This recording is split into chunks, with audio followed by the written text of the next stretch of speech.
Good evening, everyone. Welcome to our regular council meeting, December 5th, and it's 7:13 p.m. Can we please all stand for our Pledge of Allegiance? Ready, begin.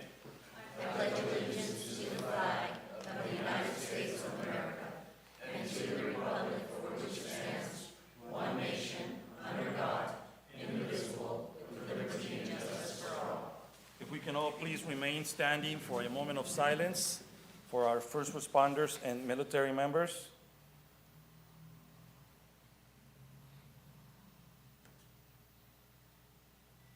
Thank you. May be seated.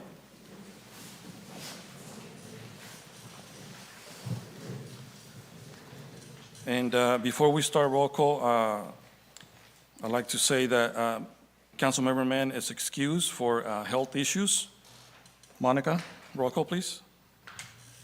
Roll call. Councilmember Roth. Present. Councilmember Soto. Present. Mayor Pro Tem Semmer. Present. Mayor Moran. Present. Next, we have closed session announcements. No reportable action at this time, Mr. Mayor. Thank you. Next, we have council. Are there any changes to the agenda? Seeing none, we're moving forward. Next, we have citizen comments. This section of the agenda allows members of the public to address the City Council on any item not on the agenda. Members of the public, when recognized by the mayor, should come forward to the lectern and identify themselves. Comments are normally limited to 3 minutes. In accordance with state open meeting laws, no action will be taken by the City Council this evening. Legal, do you want to include?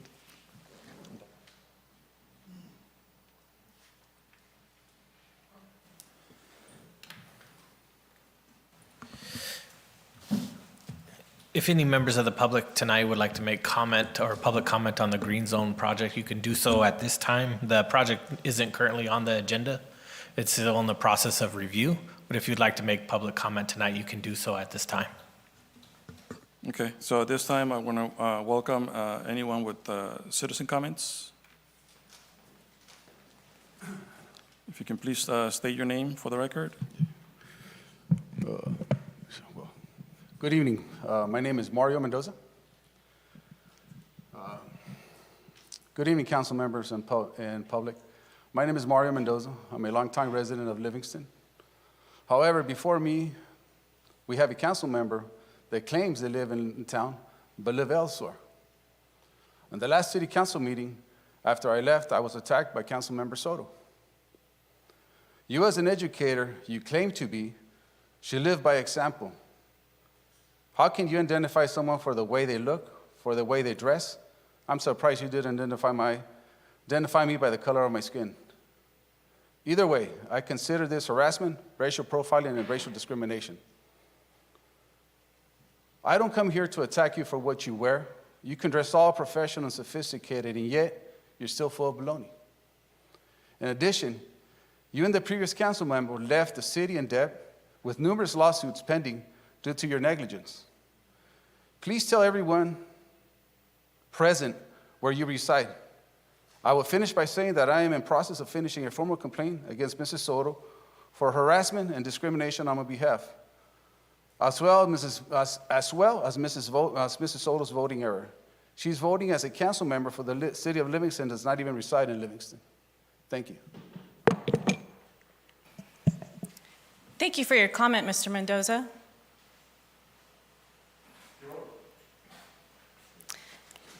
However, my residence doesn't have to be disclosed to you. You don't disclose where you live, but that's okay. I live on Front Street, Livingston, California. You're interrupting me. Excuse me. So thank you for your comment. Ms. Soto, can you please hold on and can you respond after we're done with citizen comments? Is that the proper? way that it should be done. Okay, but thank you for your comment. Thank you.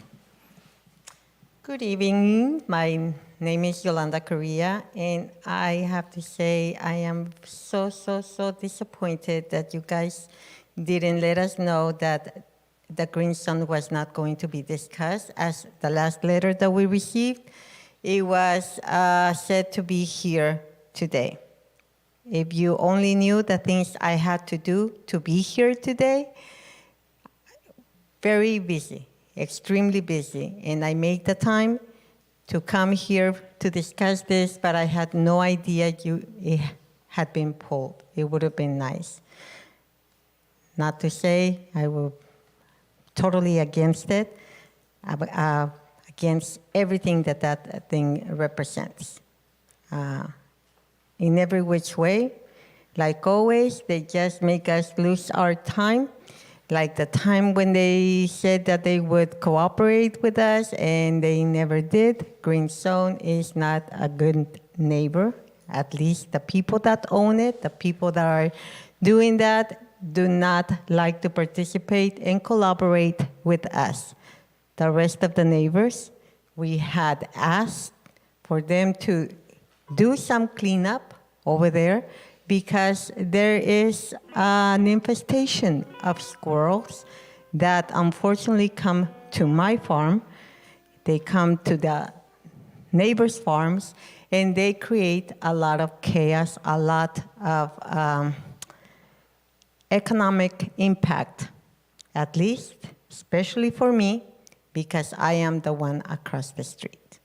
And that is all. Thank you so much for your time and for hearing me out. Thank you. Thank you for your comment. Anyone else? Hello, my name is Amar Paul Singh. I'm the developer of the new ARCO AMPM that's going on right now. And I just had a question, because I've been working with the city very diligently regarding this project for about a very long time. It's been almost 4 years.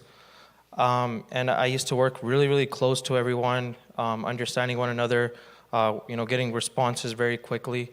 And lately, I've been trying to get a hold of certain people, like Christopher. I've been trying to get a hold of you for a while and meet with you as well, because I haven't met you yet personally, I guess. And all I really want is better communication. It's just we understand one another, and we understand what you guys need from me, and understand what I need to do, because I'm trying to get this project open. Get this, bring this necessity to the city.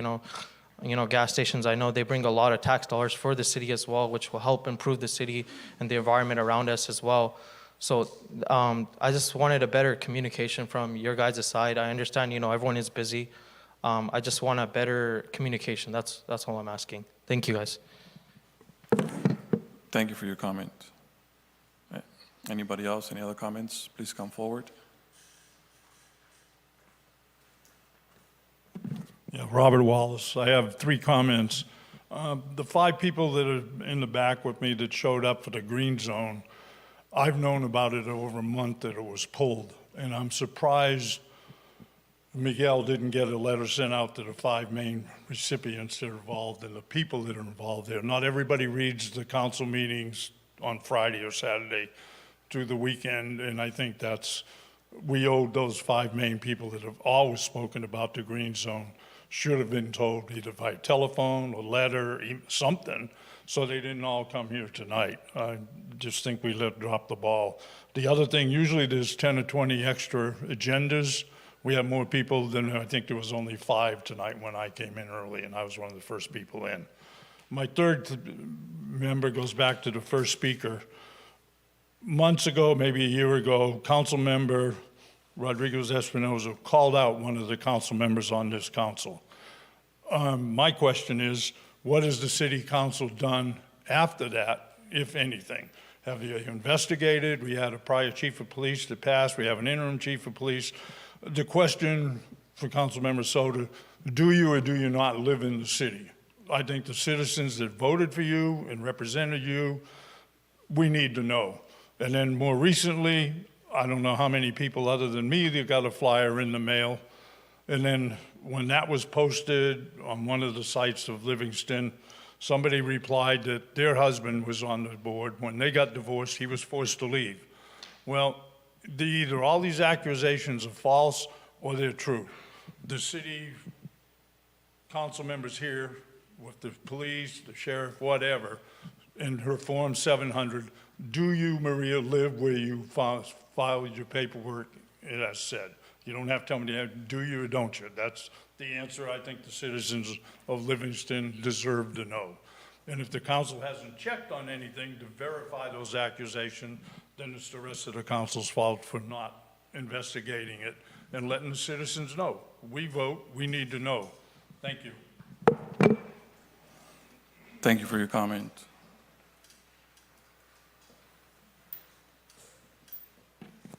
My name is Paul Smith, and I just was curious if it's public information why the green zone was pulled from the agenda?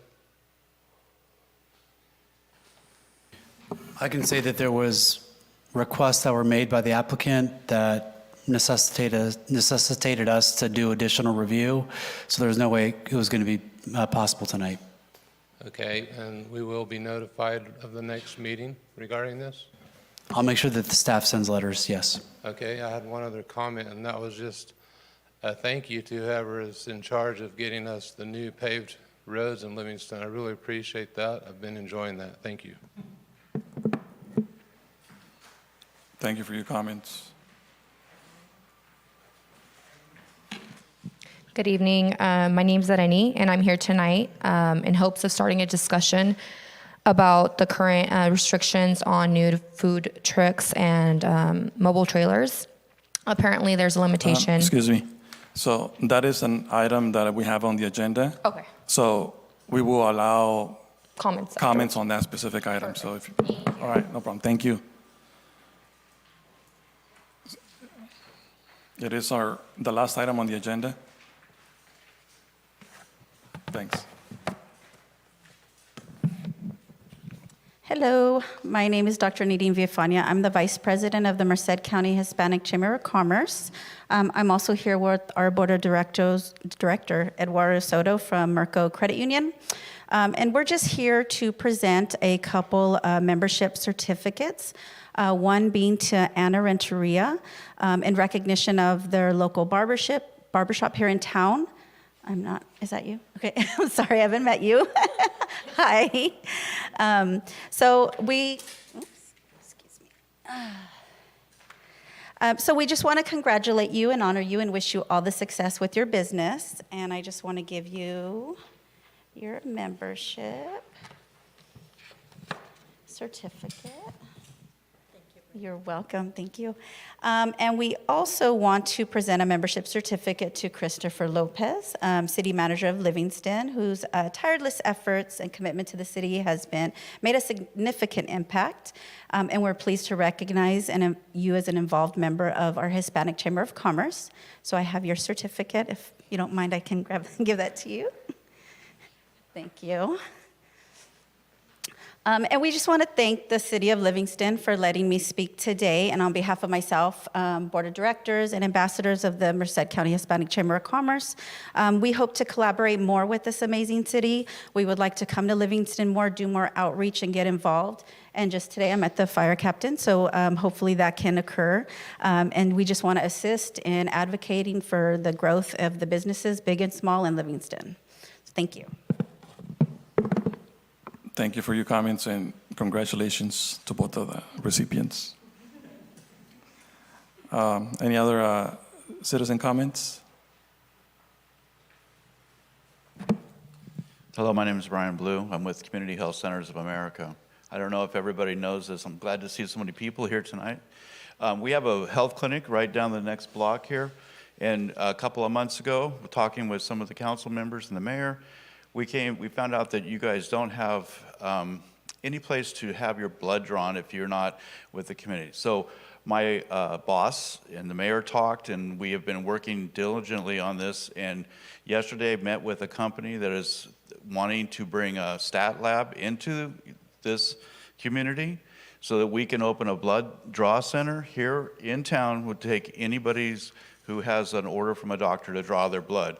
we're very excited to be working with the community. We've been coming to all the events and passing out flyers and things, but it seems like people still don't know that we're here, but we're here and looking forward to working with you all.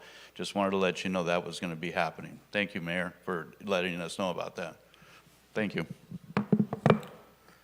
Thank you. Mr. Mayor, Yes. I know normally it's not standard to council to interrupt during citizen comment, but the comment that the gentleman made is very near and dear to our folks in town.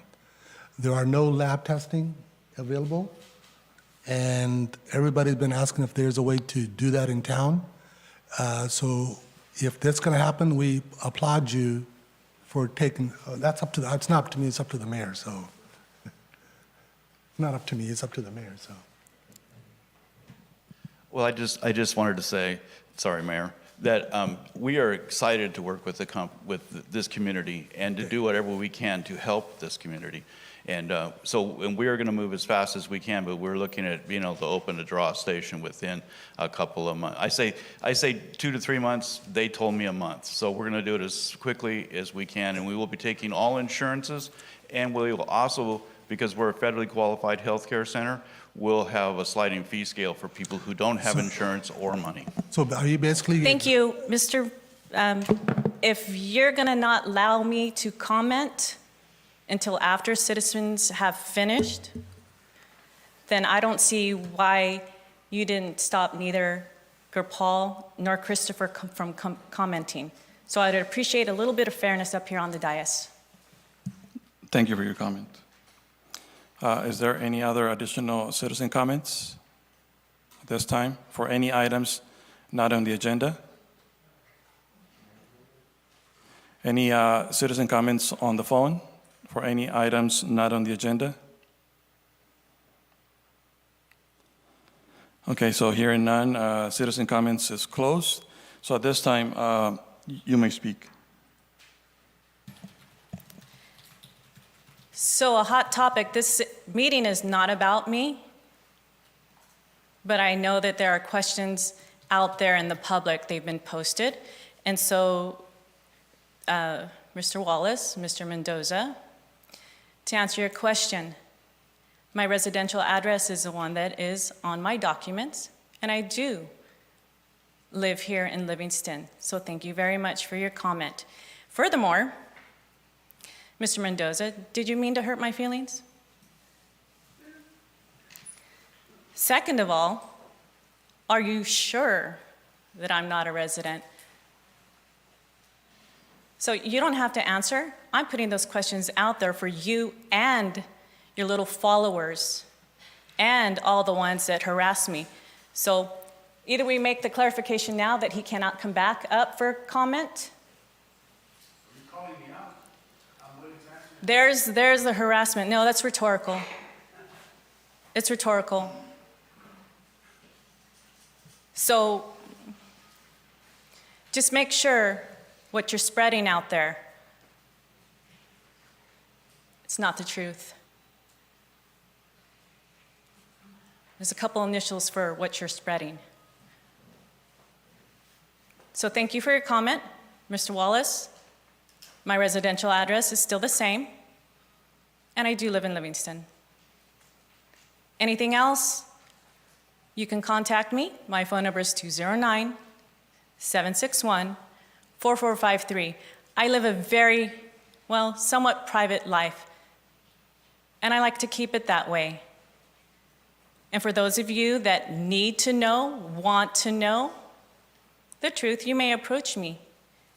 And you can contact me that way. I can give out my personal email because this would be a personal question, not anything that I do with city business. So if you're having trouble as much as you're accusing me of differentiating what I do as a public servant and into my personal life, I suggest you call me. My personal life is not here on display for people to come at the council meetings like Rodrigo Espinoza has, or Mario Mendoza has.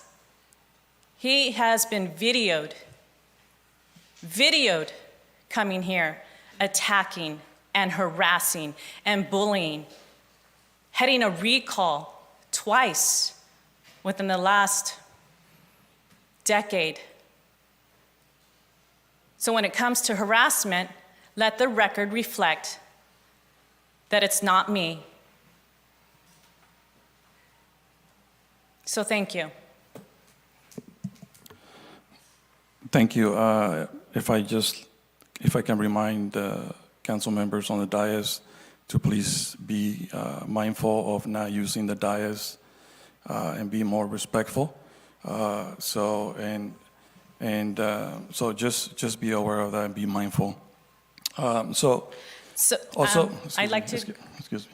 I'd like to further that. Just one moment, okay? There is respect here. This is a council chamber.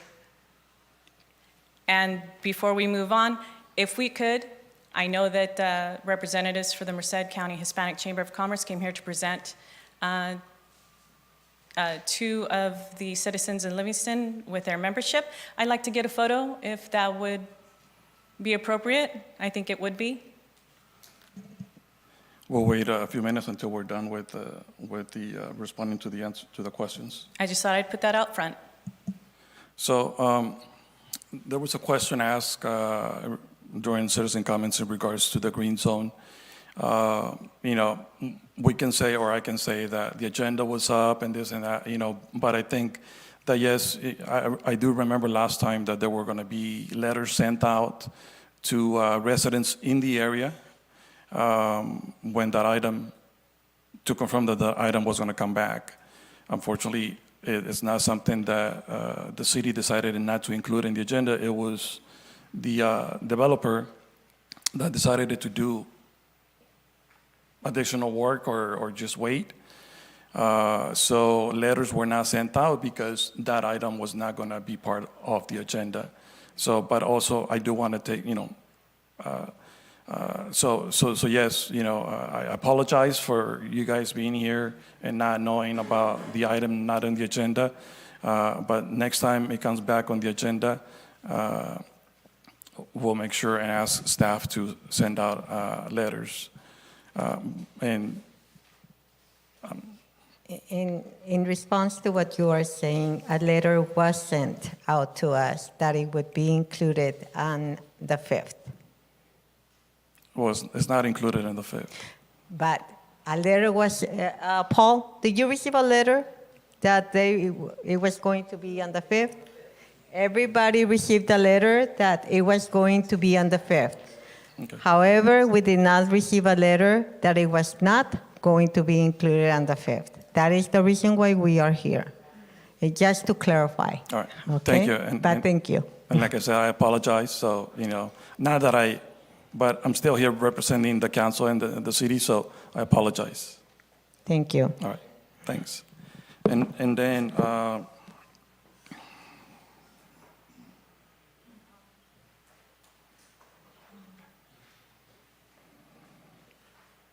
and in regards to the number of copies of the agenda, it's kind of like a hit and miss. Sometimes we have 5 and there's 4 left. Sometimes we have a few more and, they're gone. But I will ask staff to make sure, like, next time we have a few extra ones, just to kind of help. If we're always hoping that more people show up to our council meetings, so it's always helpful, but we'll try and do our best. And then to Doctors of America, I really appreciate the work. I know that we had those conversations multiple times, and that comes from requests by the residents, and I appreciate that, you and your office and everybody else involved has been able to make the time to make that a consideration, and hopefully we can have that in town, because many of our residents, either they're older and they don't drive, or it just, it would always be helpful to have someone in town where they can, even walk to and be able to have that service provided to them. So I really appreciate it. Council, any other comments at this time? Don't forget to call for the people on the phone for a couple citizen comment. I don't think you called that yet. I think I did, yes. Yeah. All right. It's okay. That's all right. But thank you for the reminder, because I do forget a lot of times. So if there are no additional comments in regards to citizen comments, we're going to go ahead and take. Oh, sorry. I never got my response from the communication with the city and. I already made notes, and Okay. then I will ask staff to get back to you. Okay, And okay, then no worries. just continue with that communication. Okay, thank you. Yeah, I believe staff did communicate the request to you, so it should be in your inbox. I got that request, but I'm just like, I haven't met you in person, and I haven't got any responses. I've been emailing you a lot, and I don't know what's going on between us. I just wanted to make sure that. I'll follow up with you. Okay, no worries. I just wanted to make sure, that's all. Thank you. Thank you. So since we allowed people to come to the lectern multiple times, I will ask anybody else in the audience if there's anything else that they need to add, because when we allow someone to come to the lectern more than once, we have to allow it for everybody else. Let me clarify, we didn't allow. It's up to Mr. Moran to allow. But thank you very much.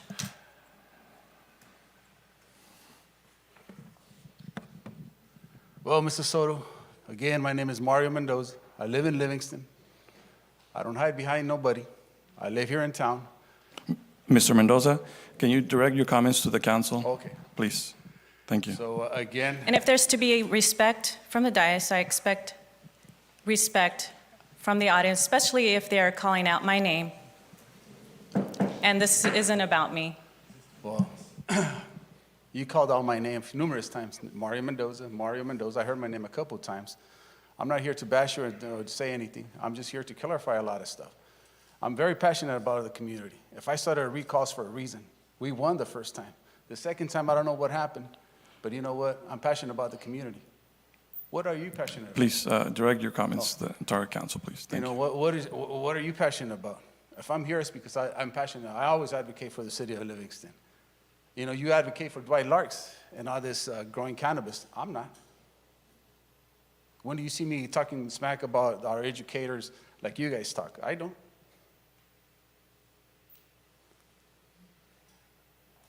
You know, it's bad how you identify a person for how they dress, how they look. That's wrong. I'm not mad at you. I just came to respond to your comments you said last time. That's it. You know, and for that I apologize for this inconvenience. Any additional comments on the phone? Hearing none, bringing it back to a dais. So at this time, we're going to take a 5-minute recess, and we'll be back in about 5 minutes.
Thank you, everyone.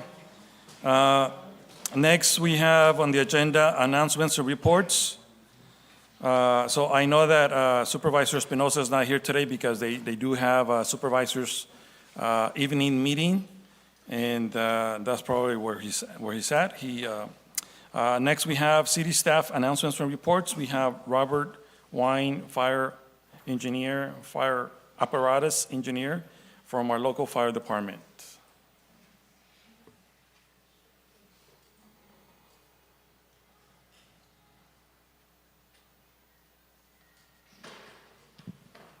Mayor, council, the mic works. Thank you for having me tonight. Before I start, I would like to thank everybody that's attending tonight. It's really nice to see it a little bit more packed than usual. City council, city manager, Monica, thank you all for helping me get this put together. Robert Wynn, Merced County Fire, serving the community of Livingston. We're doing a department update, and I believe we're gonna cover SB 1202 a little later, or 1205 a little bit later. This department update is just to kind of share a little bit about what the fire department is doing. The first thing that I'll go over is the emergency activity report. I'm not gonna so much focus on the things on the left. That just kind of breaks down the call types that we have and the number and amount of those types of calls. What I would like to focus on is the total incidents for the year. This report was ran on the 12th of November.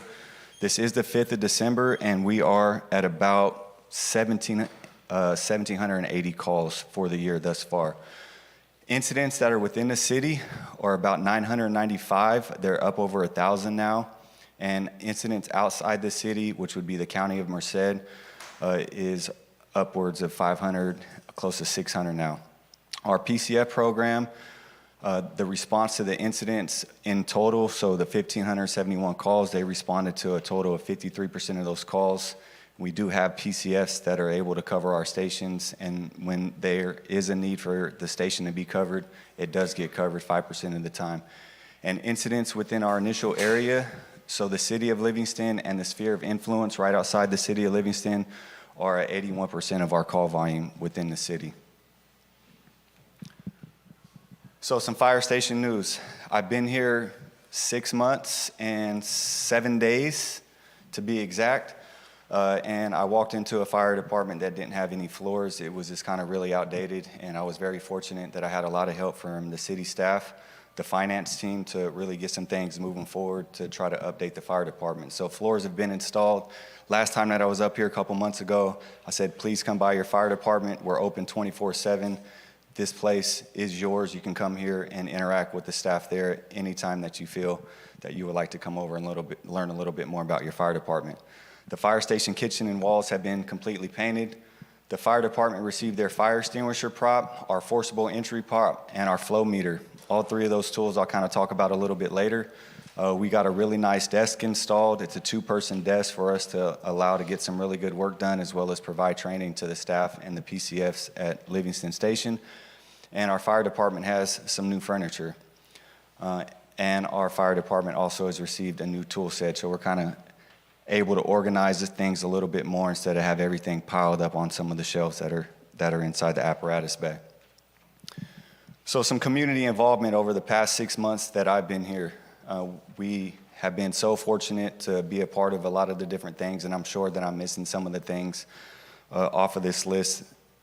Not to say that they are not as important as the things that are on here. So Livingston Community Health had an event, the Livingston Sweet Potato Festival, the Livingston Street Fair, Livingston High School football standby. That's not possible without some of the PCFs. Our paid staff sometimes gets called away on different calls, and our PCFs step up and they are able to provide the standby care for the Livingston High football games. The Veterans Parade we were able to participate in, the Carlos Vera Foundation Autism Day. I'm sure all of you heard how great that went. That was a really, really nice event. There was a great turnout. PD brought back their barbecue, their neighborhood barbecue. It was at the complex. We were able to participate in that. It was a really great day. The Junior Giants cool down. There were days that we would go out there and spray the kids down on super hot days. The 9/11 Memorial and the High School Career Day. Thanks, Jose, for setting that up. So new training, equipment, and staff training. So the flow meter kit, this is really important. This is in accordance with NFPA 1962. So NFPA is just a recommendation of what fire departments can adopt. This is really important because it allows us to know our accurate measure of the water that's flowing through our fire apparatus so we can best combat whatever incident or whatever fire is there. So this tool was able to allow us to dial in our proper pump pressure to give us the maximum amount of water we need to combat the fires that we fight. And that's both for structural and wildland. Our forcible entry door prop, you can see that it was delivered by Forcible Entry Incorporated. We invited some of the city staff over to try to force the door just so they can get a little bit of experience of what it actually takes to force a door. So it's really cool that the city staff is getting involved, and we hope that we can get an open house in February, tentatively February, for some of the public to come out and try some things for the fire department too. We're always looking for people. The Merced County Fire Department hosted a training for the City Hall staff. We were actually able to put our fire extinguisher prop to use. We got through all the City Hall staff. I'm coordinating with Livingston Police Department as well as Public Works to get some of their staff trained as well. So our fire extinguisher training prop, it's super important, and we want to be able to prepare the individuals within the city, including the public, on how to combat incipient stage fires with fire extinguishers. If you don't have any in your home, I highly encourage you to go buy some from Walmart, Amazon. You can get them. That is the first line of defense before smoke alarms. So please get one.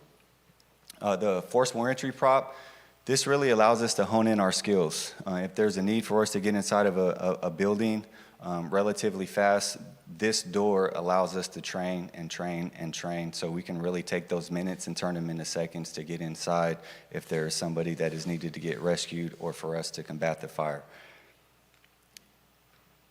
So Merced County paid call firefighters, I know that Mr. Roth had asked in a previous city council meeting of kind of like what they were required to do or some of the training that they needed to get done.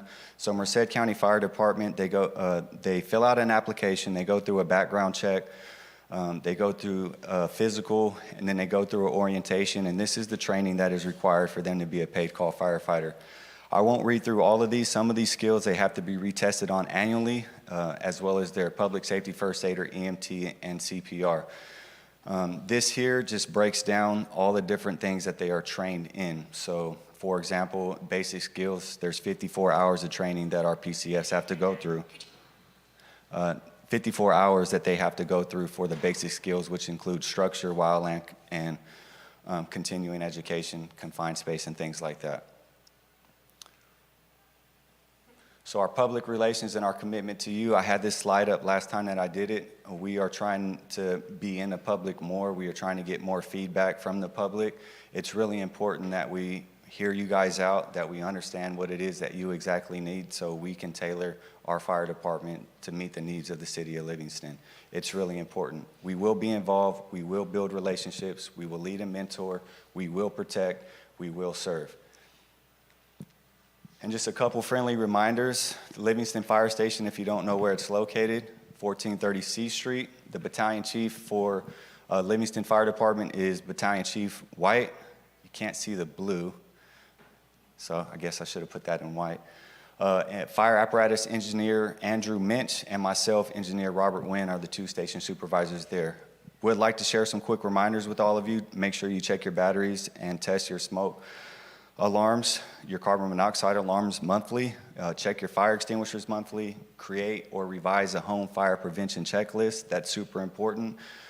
You want to make sure, especially during the winter months, that you're cooking carefully. Make sure you don't have any space heaters plugged into an extension cords. You might leave them on. It happens all the time. We just want to make sure that the fire department is not being called for those reasons if we can prevent them now.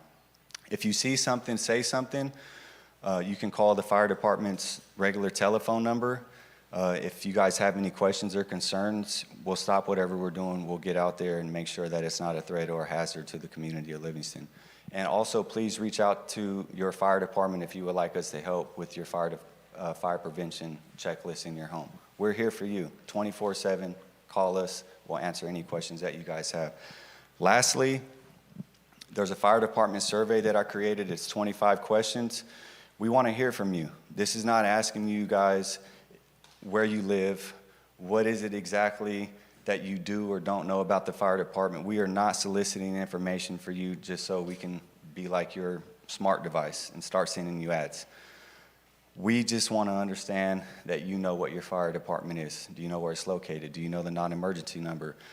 Do you know how many people are working here? Do you know that Merced County Fire Department is the fire department that contracts with Livingston? It's those basic questions so we can get a better idea of where we need to educate you guys from the fire department's perspective. And with that, thank you so much for your time. Thank you, Robert. Council, are there any questions, comments? Well, I do, there's one thing that I do want to say, you know, I really do appreciate the work that your department has been doing, well, primarily you, because you're the face that has been out and about around Livingston since day one.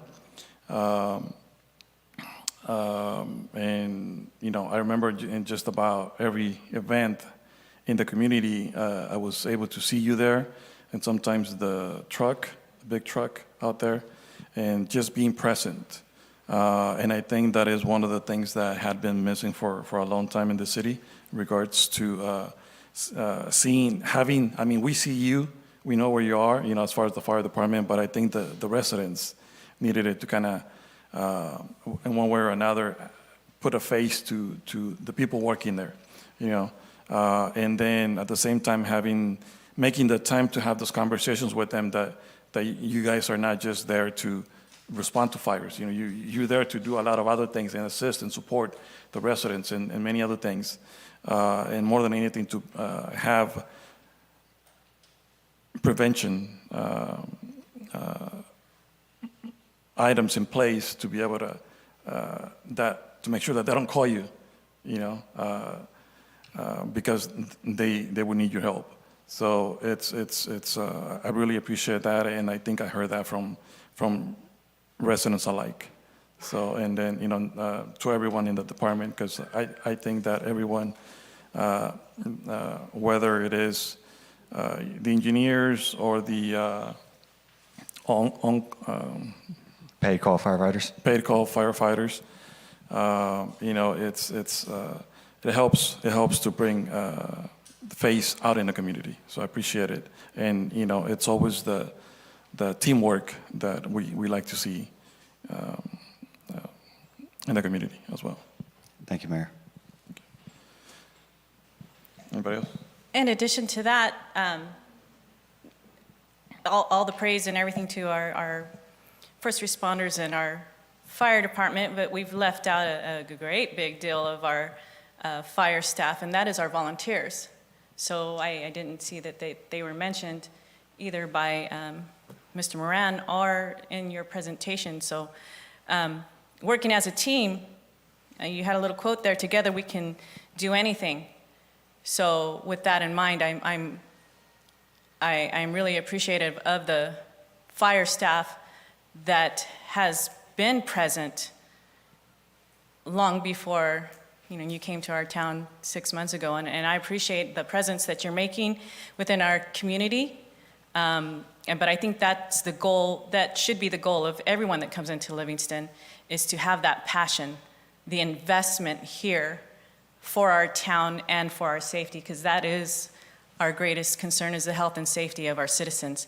So again, we have our two out here, Mr. Bates and Mr. Flores, so thank you on behalf of myself for what you've done within our community and how you've advocated for many of the projects that have come forward, and how it may be good, it may be not so good, and being a part of our community, as everyone should be. So thank you. Thank you. Mr. Mayor Pro Tem. Yes. Yeah, thank you. And I know I tease you all the time, but we do value what you do. And you have done a lot. You've been really out there based on a lot of others. But to piggyback on Councilwoman Soto's, it is my firm belief that Station 96 has the best volunteers, They're the most responsive, and we are very, very proud. I'm a kid with Mr. Bates regarding the first time he became a volunteer was they were using horses to draw fire trucks, but that's in good fun and respect for the years of service devoted to the community. It's not in any way in a negative way. It's to say we appreciate, just like we appreciate all that you've done since you've been here.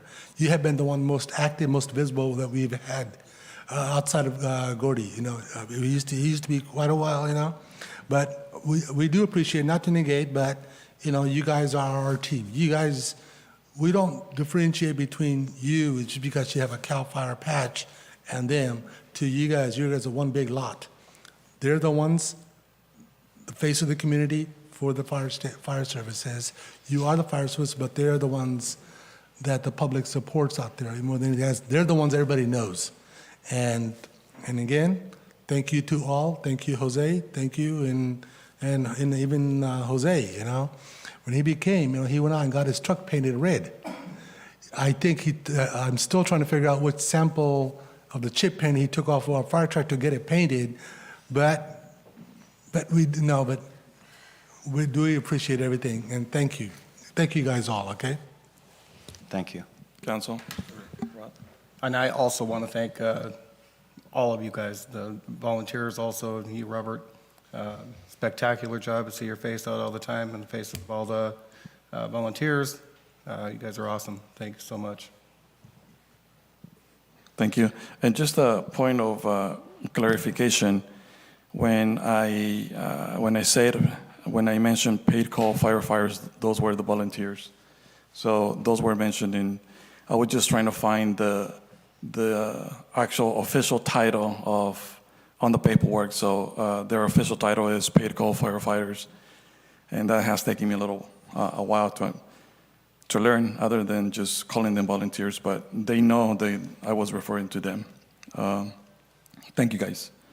Robert? Thank you, Mayor. And if I haven't expressed the importance of the paid call firefighters that have been here for a really long time, then I apologize for that. These people that have been here long before Livingston contracted with Merced County, they have been a huge staple in the operational components of the fire department. So it's really important to acknowledge the information that they have, the knowledge that they have of the city. However, these are Merced County employees, and they do work for Merced County Fire Department, and they are paid call firefighters. They do a great job. I'm not taking that away from them. There's one thing, Mayor Pro Tem Samra, you always give me a hard time when I work somewhere else. But all in good fun. All in good faith. All in good faith. But I do appreciate everything you do. And Thank you so much. I call you a traitor because I see you. In Atwater. Yeah. It's all love. It's all love. There was one thing that you said I would like to clear up. You said that the community supports them. And I don't necessarily think that is the right mindset to have. The community needs to support the fire department based off what the fire department is doing for the community. And because of that, I just wanted to say that the fire department does things great, and the fire department lacks in some areas. And that's exactly what I'm trying to work on, is fix the areas that I'm trying. Let me clarify. Maybe it didn't come out the way it was intended. Mayor Pro Tem, you're already in trouble. I'm sorry. It didn't come out the way. What I meant to say is, like with Mr. Bates, how long, 40 years, 35, 40 years? When I say they are the face, because the CAL FIRE, the professional firefighters, you guys rotate in and out based on whatever the decision is made, or however it's made. However, they're the ones that always are here, and that's what the community sees, because they are the consistent faces that they see. Is more of a clarification that way. Understood. When I say face of the community, that's who everybody sees. Understood. Thank you so much. And breakfast, we see them, that's where we go, for the breakfast. Yeah, pancake breakfast, yeah, that's what I'm trying to say, okay? Thank you so much. Council, is there anything else? Well, thank you so much. I really appreciate it. Thank you. Thank you, guys.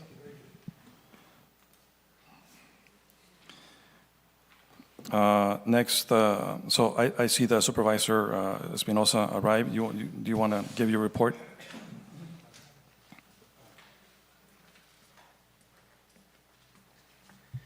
Good evening, Council. I don't know if I was going to make the meeting. We just finished our board meeting in Merced County. We have two evening meetings. That's in April, and today we had our second one.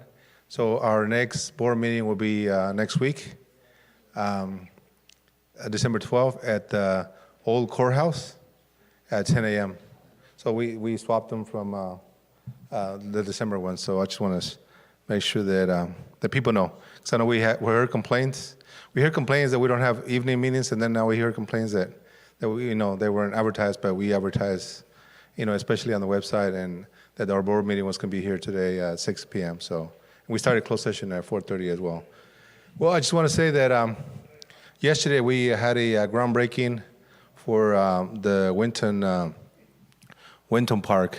So I know that community has needed an upgrade to that park. So the county received a $3.7 million grant, and so we will be upgrading. They already started the groundbreaking, the movement of the ground over there. So, just like Livingston, we have a few beautiful parks, but the Winton is unincorporated, so the county needs to, update those. And so, as well as Santanella received a $300,000 grant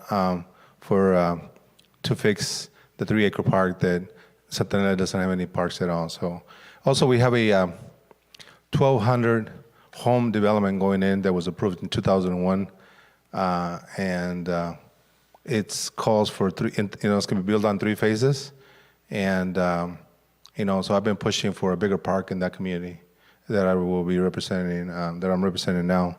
So hopefully, like I said, we need to care about parks because the families. Usually, like I said, we like recreation for our kids and people to walk and, just recreation. It's more healthy for the families. So one of the issues today, one of the main issues in the Board of Supervisors meeting today was on the groundwater pumping ordinance update. And so it was to allow GSAs to extract on their own, make their own due diligence and extract water and move water around within GSAs within the county, not out of county. So, but it was continued to January 23rd at the request of Supervisor McDaniel, and I know we all been getting calls from farmers, and I stated that I was opposing the ordinance since you don't want to give big farmers or corporations that are in GSAs to make sure that they to prevent from making money on their own and while allowing the groundwater levels to go down and putting out small farmers out of business. So we want to make sure we take care. And I suggested that we, the GSAs should get together before then, and whether it's forming a association of GSAs to make sure that they're working on the sustainability of our groundwater and all the GSAs that we have in our in the county. So. And also, I want to say that, I, along with the mayor, I left early to Mexico on a personal trip to my home state, and then I met the mayor and council member, I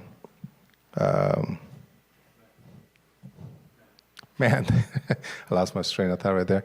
Councilmember Mann and a few business people from the community here in Livingston, and so on the delegation to Mexico, the sister city Zapotlanejo, they received the delegation very nicely as we received them back in April this year. And so after that, we were there a few days, and then we went to the new sister city of Jalocitlan, or Jalos for short, which is about an hour and a half north of Zapotlanejo, and they received us very well. They gave us a tour, and the mayor and signed the new sister city, sister city international paperwork. And so, I congratulate to the city as well. Now that we have, sort of 2 cities. One, Wakami, Japan was the first sister city with Japan, but eventually that died out since I think it was Wakami was swallowed up by another city since they had their tsunami back in after 2004 when I went to tsunami on that trip. And so, hopefully now we have 2 cities, and I know other cities of Changuitiro wants to be a sister city as well. So, like I said, but I think it's the best to do is form alliances with other countries, whichever country it is, and whoever the council is here. I think that to form a partnership and a sister city and friendship, not just for the cities, but also with businesses to take business out of the country, and so that they can thrive, and as well as bring in more economic vitality to the United States. So those are all my comments. I think like I said, I enjoyed the time over there, and so in case there's any questions from the council, I'll be happy to answer, or from the public. Council, any questions, comments? Not really question as much as a thank you to the county staff that they got around to taking care of Peach and Dwight and others. I think the citizens are very appreciative of that. Thank you for your assistance in helping us get them all lined up so we get them all done at the same time, not split it between this year and the next year. So thank you very much, and say thank you to your CEO, Nathan, and everybody else. Appreciate that. And it's good to see you come straight from the meeting. No problem. Yeah, in regards to that, we were able to finish off the small piece on the north side of the freeway, Dwight, which a lot of community residents were complaining about. Mm-hmm. We got finished Lincoln, which is a major thoroughfare through to the south, Magnolia, and Peach. So I know that I was told since July that it was going to be done. So, but finally, I know it took a few months, but we finally get it, and hopefully we'll be working on Bird Road that goes to to firing range. So hopefully next year they can work on that one. How far are they going to go on the Bird Road? Well, from Lincoln, north Livingston, Cressy to. No, it can't be Lincoln. Cressy, no. Cressy. Cressy to all the way to the range. All the way to the range? Yeah. I'm going to be working on that now. Yeah, okay. I'll have some questions for the city manager later on, but not interrupt the meeting here now. Okay, so thank you. Well, thank you. All right. Have a good night. Thank you. Thank you. So real quickly, I just heard you say something about county working on Bird all the way to the range. I know Diego Castillo had also mentioned about working on that roadway because he had a project out there as well, and he had also attended your sister cities just last week. You have communication with him on where he is on helping out with that road as well? Because he did mention during his proposal that he would take care of that out there towards Bird as well. Well, no, I didn't have any communication at all with him, and I forgot that he had any business or development out there. But I think the county would be doing this on our own, just like we did work with Dwight to get reimbursed from the city. So whatever he does, he would have to work with the county and the city, because it's half of the road is the city and half of the road is the county. So that would be on them to work it out. Yeah, and that's why I said, Bird Road, that's all I have conversation with the city manager, because I'm sure the county uses a PMS, payment management system, to decide which roads they're going to fix. Correct. So, okay. All right, thank you. Thank you. Thank you. Next, we have city manager announcements and reports. Nothing tonight, Mayor. Thank you. Thank you. Next, we have council members' announcements and reports. Mr. Jason Roth. Thank you, Mayor. Recently, I attended the Veterans Day parade. It was very nice. I did not make the soup at the VFW, but very nice. And again, thank you to all the veterans. Secondly, I was at the Court of Trees lighting. I think everyone in the community did a spectacular job. It's beautiful. So that's it. Thank you. Thank you. Councilmember Soto? Nothing at this time, thank you. Mayor Pro Tem Zamora? Just to add on to what Councilman Roth said regarding the Veterans Parade, I attended it. I'm not sure how many years it's been, but I still cannot get the marching done right. Those guys with me are professionals. They have gave me a rock to hold, so I'm kind of giving up, and I think they are too at this point. So I'll just leave it as a civilian walk, But also,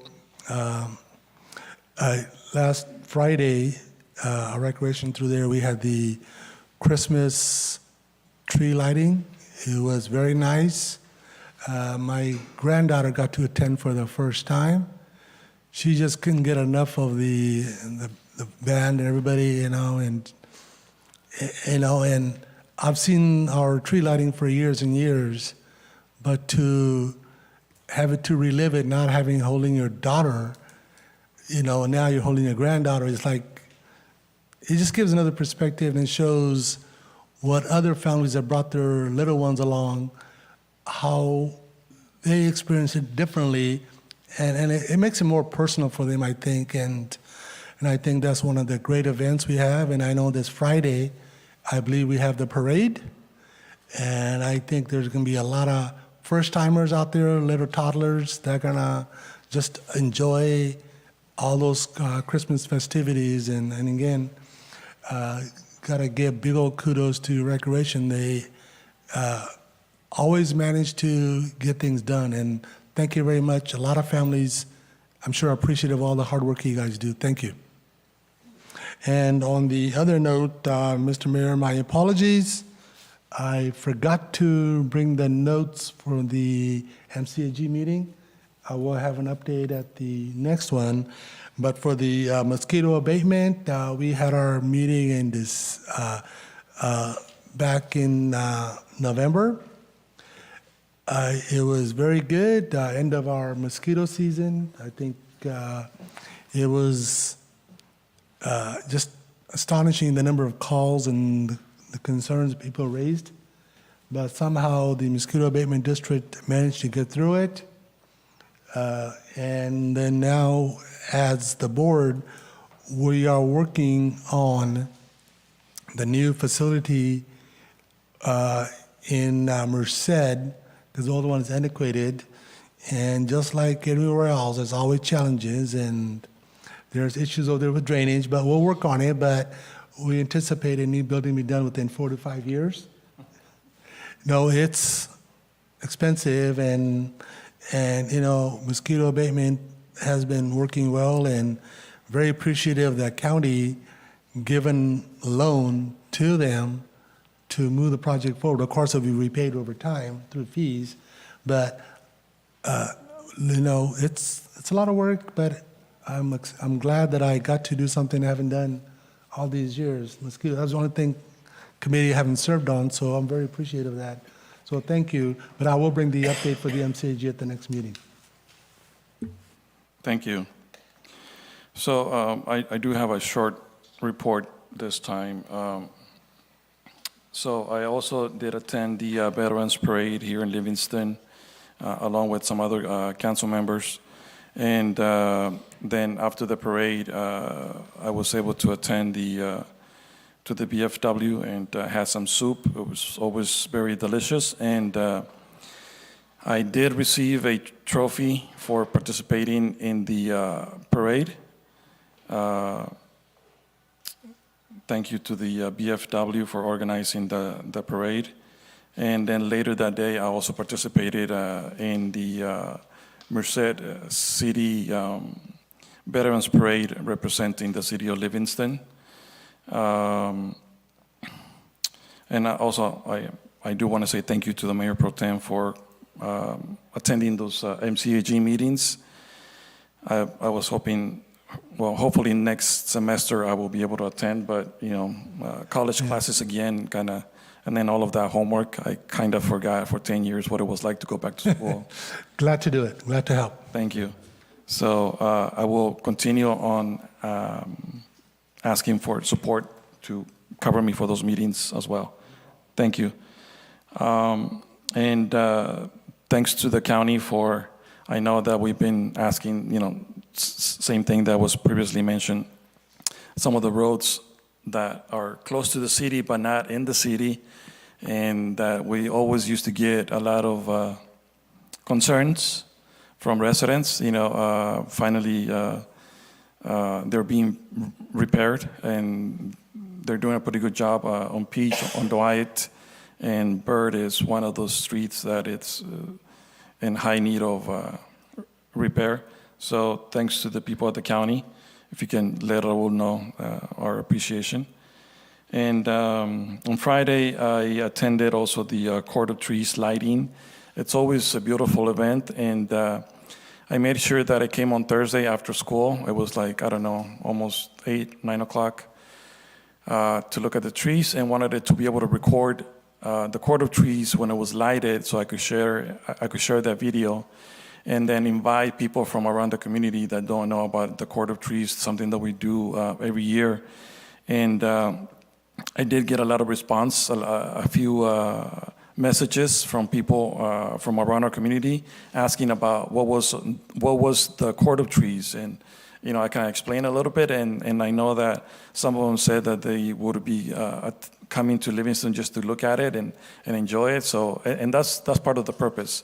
So if there's anybody else out there that did not know about the Court of Trees, it's something that we do every year. And this year, I believe there are 60 trees out there.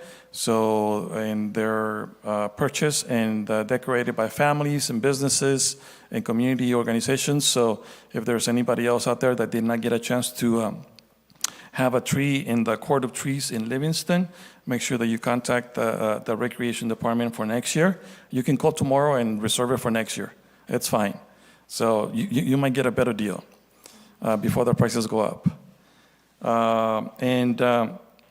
Councilmember Mann and myself, along with some local business people, attended, and along with the supervisor, traveled to Zapotlanejo, Mexico to do our official sister city visit to Zapotlanejo.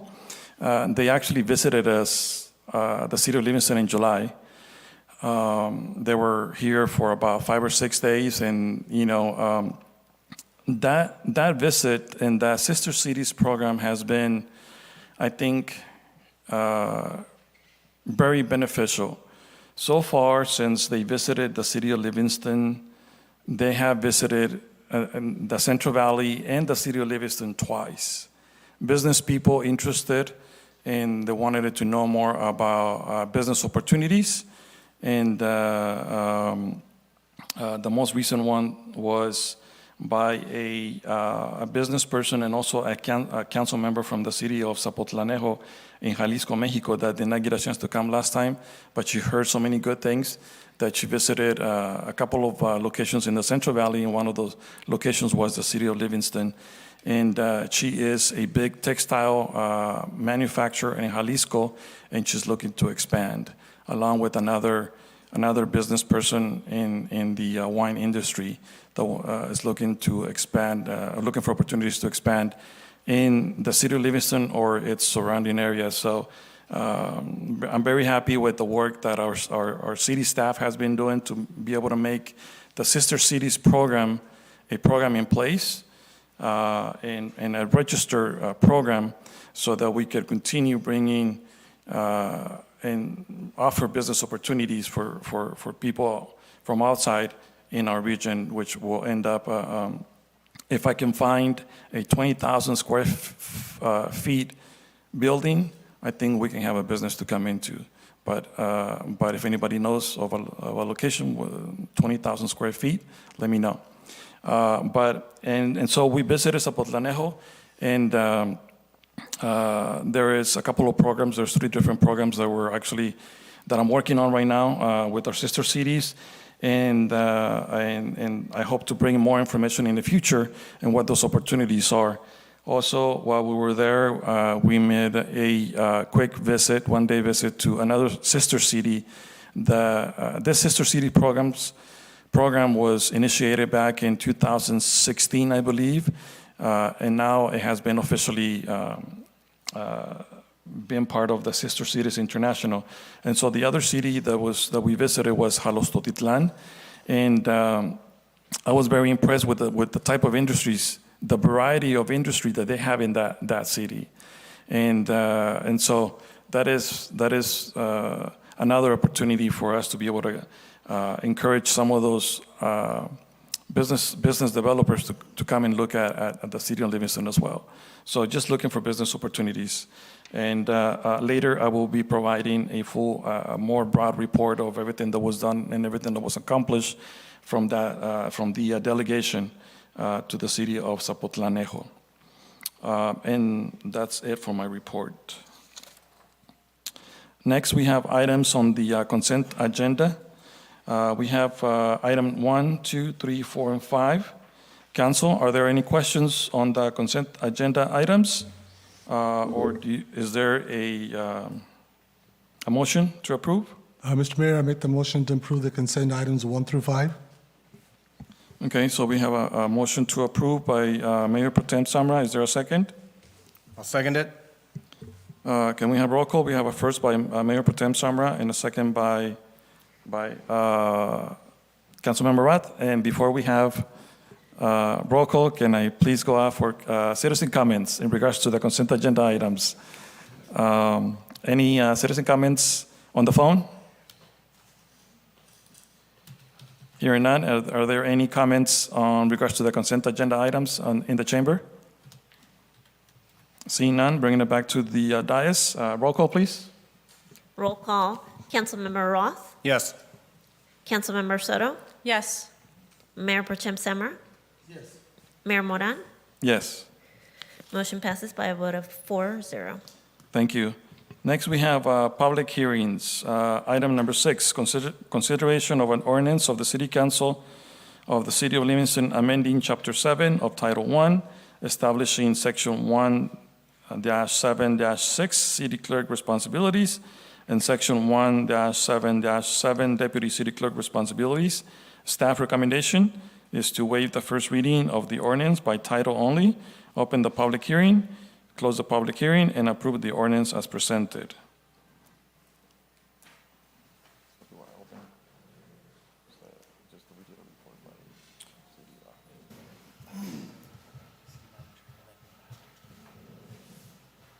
Mr. Lopez? Sure, Mayor. So this item was continued from the previous meeting. I think it was the previous meeting when we had a council member that was out. And so the request was to have this conversation with Mayor Pro Tem at the dais. This item before you today stipulates the responsibilities of the city clerk's office. In the attached ordinance, there are the responsibilities that have been laid out at the state level that have been embedded or that will potentially be embedded in the city's ordinance related to the clerk's responsibilities for the city of Livingston. You will also note in the ordinance that it does have a discussion related to the appointment of a deputy city clerk and the responsibilities being those that have been approved by the council with respect to the job description for the deputy city clerk position. In the staff report itself, it also talks about potential other opportunities that the council may have, including directing staff to bring back an item that could potentially put to the voters the question as to whether the city clerk position should remain to be an elected position with the city of Livingston or whether it should be an appointed position for the city of Livingston. I know that there were some conversations that happened prior that were offline in terms of individual council members that answer all the questions that were being asked before the meeting so that we were being responsive to the council members. We do believe there was one change that was made there in the ordinance, and that did have to do with, in the absence of the city clerk, that they don't report or provide notification to the city manager. Was a small adjustment. And so as the ordinance is presented in your backup tonight, that is the final version of the ordinance. If the council has any questions, I know that Roy, the city attorney, and I are available to answer any questions should you have any. Thank you, Mayor. So I just want to put this out there just so that we show the same courtesy to the absent council member, Mann, that he showed. I'm not trying to push this item any further than necessary because it's come before us and it's been quite the item of scrutiny because the previous elected did not do minutes for us or did not do anything that was mandated by our government code. So with that being said, JT is absent tonight. If we are to move forward, perfectly fine with me, but I just want to say that he offered that courtesy because we did have an absent council member, and I'm just wondering if we're going to allow the same courtesy to him because he's not here. But I'd rather see this be taken care of just in case we want to put this before the voters, because it needs to be rectified, because we do have, with all respect to Monica up here on the dais with us, I do appreciate everything that you do for the city of Livingston. Council, any other questions? Or Councilwoman Soto makes a good point. Do we move forward or do we wait for Councilmember Mann to come forward? So that'd be the first question we want to answer. Either way, in my view, this is not going to get on March primary anyway. It's not enough time. So if, regardless of under the additional options, it has no bearing whether we make a decision at the next meeting or this meeting, depending on which options are chosen. There is plenty of time, but I'd like to concur with the council, confer to see if we want to move forward, or is the will of the council to wait for Mr. Mann?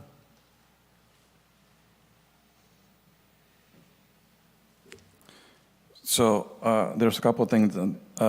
So there's that question, and then also, regardless of whichever way we want to go, this still is going to be a public hearing. So if you guys are okay, I can put it out and then bring it back and then have that continue with the conversation. Are you okay with that? Okay. Yeah, absolutely, in case somebody wished to make comment now. Thank you. So at 8:36, I opened the public hearing. Is there any questions from people on the phone in regards to this item? Hearing none, bringing it back to the chamber. Is there any citizen comments in regards to this particular item? Seeing none, bringing it back to the dais. Mr. Moran, I do want to mention that we did receive a public comment by email from Catherine Shield Rodriguez on November 7th, which was put on the website in the back room and also provided to the council. Okay, thank you. Does the council wish, do you guys have a copy of that?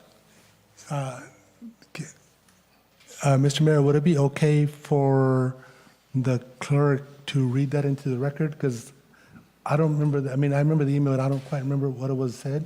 Would it be okay with you? Well, it's okay with me if the council wishes. Yeah, would Okay. you please read the email into record, please? To the chair, of course. According to our municipal code, the elected city clerk is to receive a monthly stipend of only $100 per month. However, the list of duties and working knowledge requirements in the proposed ordinance amendment far exceeds what one might expect of a 100 per month position. How many of the tasks involved in these requirements do you really expect a person receiving only 100 per month? Which of these tasks are to be performed by the 100 per month elected city clerk, and which are to be delegated to a knowledgeable and technically competent deputy city clerk? Thank you, Monica. Was that the only comment? Yes. Thank you. All right, so council,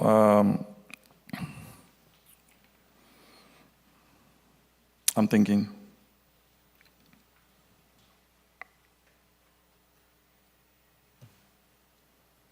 I'm thinking about my opinion. So I know that last time, I believe Mayor Pro Tem was absent, and we extended there was a request to extend the courtesy. Yeah, and Mr. Mayor, correct me if I'm wrong, but I believe that I did contact you to state that I will not be in attendance Yeah, and that I made a formal request for it to be continued.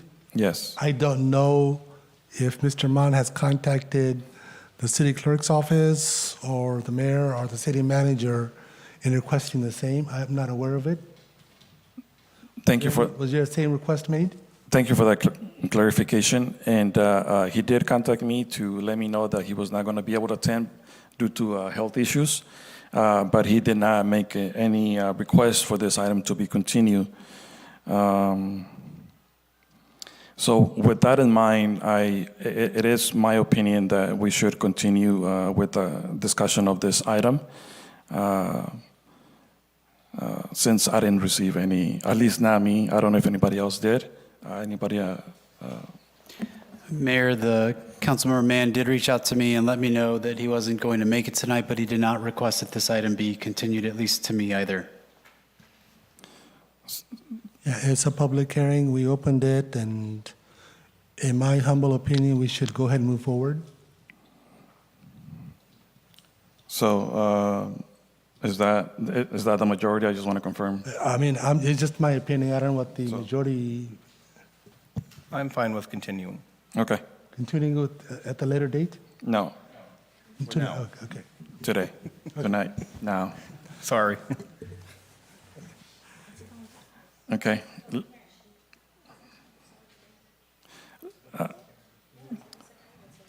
So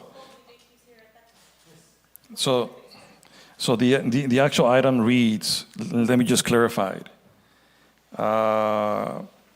And this is a section just, staff recommendation is to waive the first reading of the ordinance by title only, open the public hearing, close the public hearing, and approve the ordinance as presented.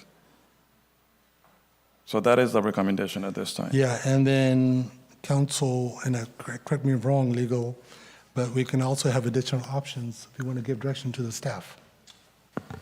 So to add clarification to the recommendation, it would be to approve the item, but there still would be a required second reading for any ordinances. So it wouldn't be formally adopted until a second vote after the second reading. So with that said, yeah, okay. Okay. Council, are there any other questions, clarifications, motions? Being the mayor. Is there any other questions at this time? Is there a motion? Just some clarifications, just to get on the record. I believe I understand it, but just so the public understands it, this doesn't really change where we're at now. The only thing which is basically codifying and saying that if this is approved through the second reading and all that adopted, that the city would move forward in creating a deputy city clerk position and meet and confer, and therefore the city clerk, be it appointed or elected, can designate the responsibilities to the deputy city clerk, and then working with the city manager, the city manager would direct the deputy city clerk to carry on the responsibilities. Am I correct in this, or have I got it basically right? Sure, there's just a little clarification. So what the ordinance does is it codifies those requirements for the city clerk that are already expressly stated under the government code. So there's no new responsibilities that the city is creating for the city clerk position. It's those that are created by the state. In addition, it would allow for the delegation of the responsibilities of the city clerk to a deputy city clerk, including creating a job description of what those duties would be. Right. And so basically what we have is I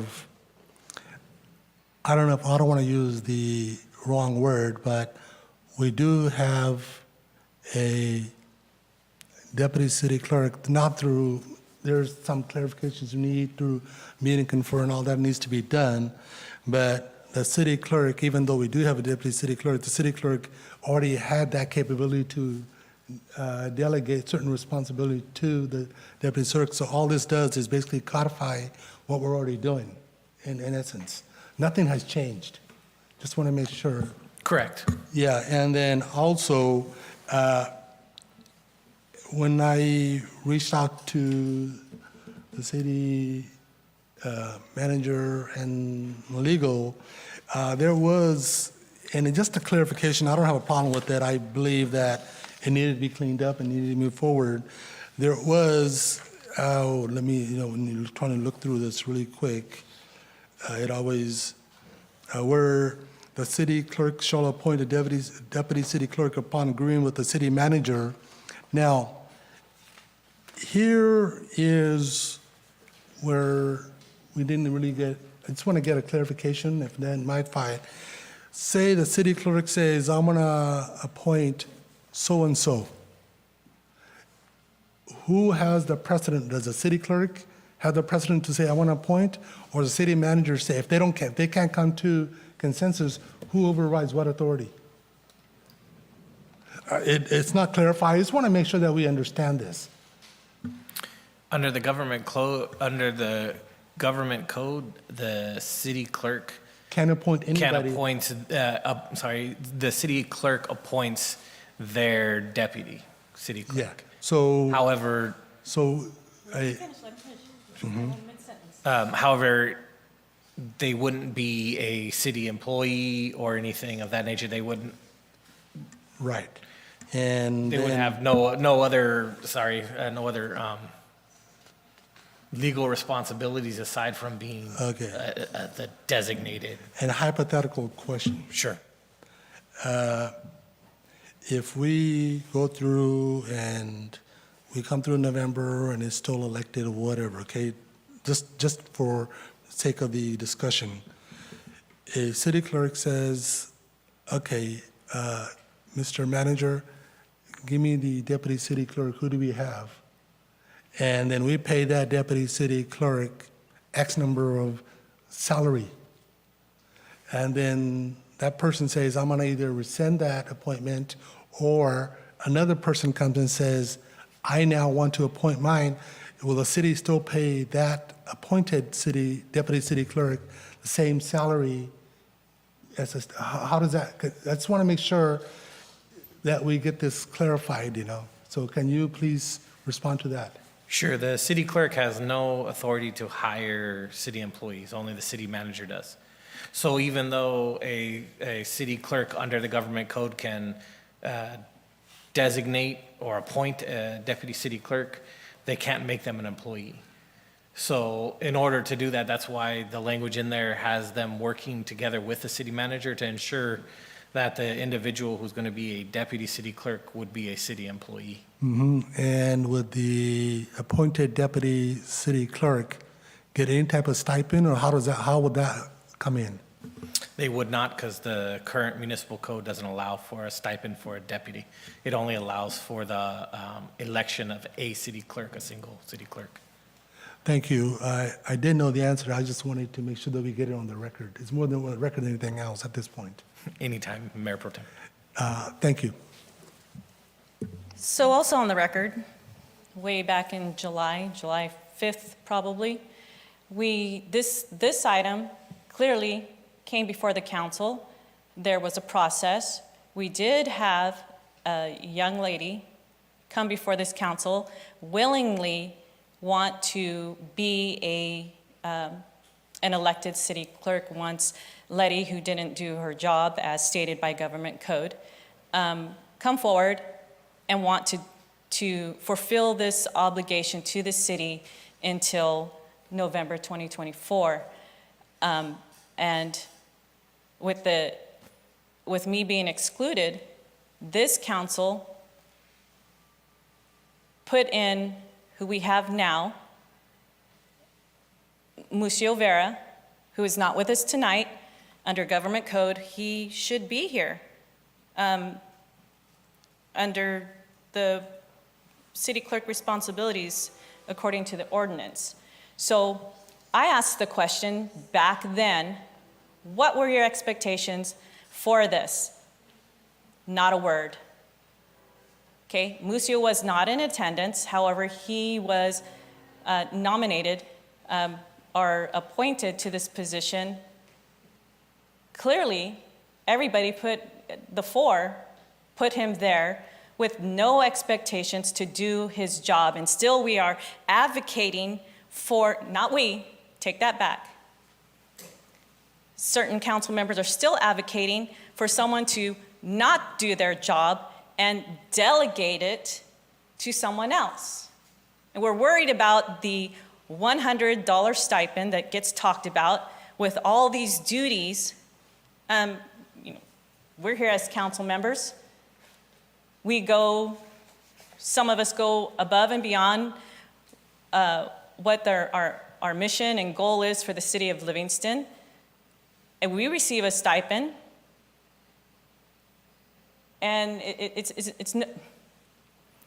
isn't much. So to say that it's the money, $100, it should be that person is invested in doing what they can for the city of Livingston. And record reflects, the city clerk hasn't been obligated to do nothing.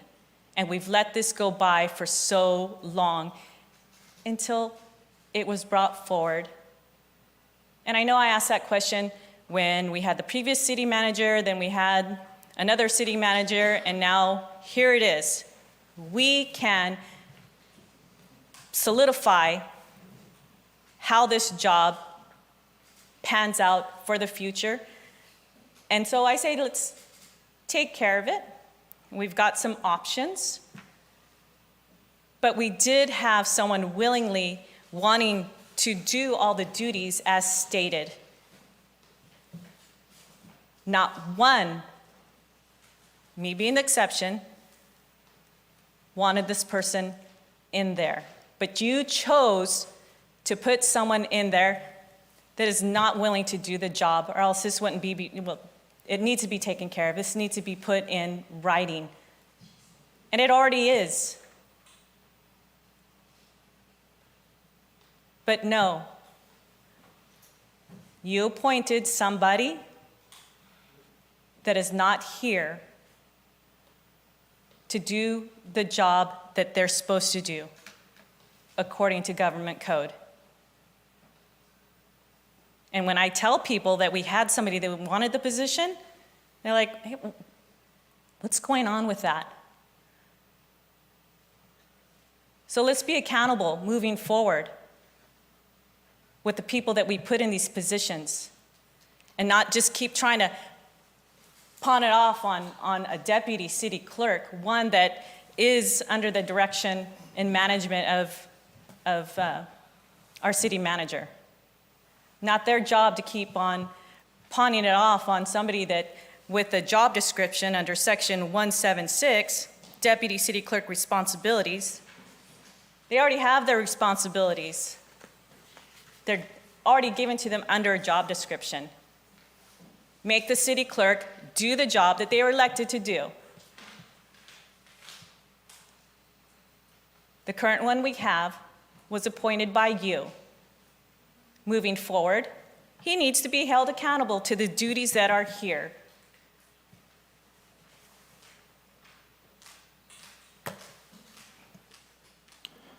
Council, so are there any other additional questions that, or motions in regards to the motion before us? Yeah, Mr. Mayor, before I make the motion, and I'm more than happy to do that, do we have any additional discussion on additional options on 1, 2, and 3? Do we have any conversation on that at all, or are you going to take that as part of the motion? Do you wish us to deliberate on that portion of it? So we have option 1, directing staff to explore the opportunity to go to an appointed city clerk. versus an elected city clerk.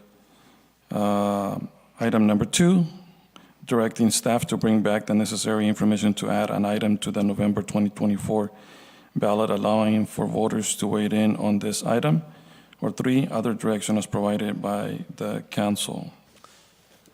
Okay, So, legal, so would all of those 3 items be part of the motion, the one single motion? Or do they need to be considered separately? They can be part of one single motion. Our recommendation would be that if that additional direction would be undertaken, that the original recommendation still be enacted in order to facilitate, basically, what's the ordinance that's before us would be needed before we could go forward with the additional recommendation. okay, Mr. Mayor, may I? Yes. Thank you, and just another perfect clarification before I make the motion. First of all, this issue of city clerk responsibility deputy, it's been discussed. There's no need to rehash it. We're moving forward. It doesn't matter who you appoint, whether they stand there and say, I'm going to do all this. If they say, I'm not going to do it, there's nothing you can do it to them anyway. So it's not like you have any control. City manager's not their boss. Council's not anybody's boss. You know, so that's a moot point of a discussion. And a question for legal, if item 2, as far as the additional options is chosen, now let's suppose that it goes to the ballot in 2024, the city clerk's office vote comes up on 2024, we can't, how would, I mean, if somebody runs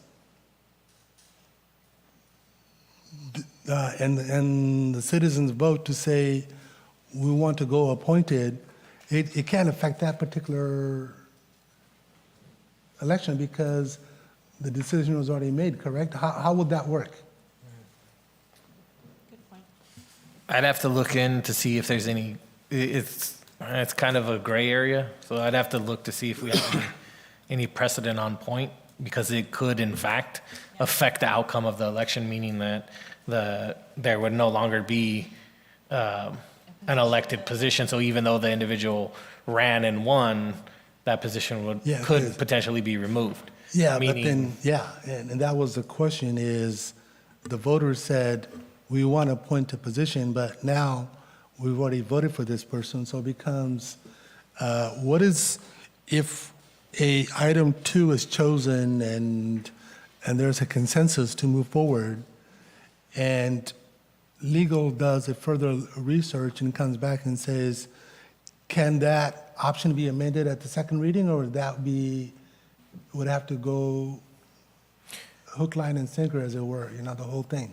How would that be? No, what we could do is we could do a motion, and in that motion authorize staff to either bring forward a ballot measure for the 2024 or 2026 election cycle, depending on eligibility requirements. Yeah, I think the wiser one would be to take option 1 direct. That way we can still move forward and make modifications if we need to. Okay, based on that, I will make the motion that we waive the first reading of the ordinance by title only, open the public, or which you already did, and approve the ordinance as presented, and additional options as option 1. Oh, well, hold on. So you just want to include just option 1, not 1 through 3? Because I believe they're asking for 1, aren't you? No. One option. Yeah, it'd be the Includes selection. the following. Those are 3 separate options. It's asking for so one it'd be pick one of the So 3. the reason I made the option 1 is because we didn't get a answer on what would happen if a election is held and there is a winner in a city clerk, and then the voters decide to go to appoint it. Does it affect the current that particular vote in 2024, or does that take effect in 2028? So, but this right here, I believe, it gives us the flexibility to come back and add an item. Number 2, we're stuck with it. Well, So, I get your point, but I would,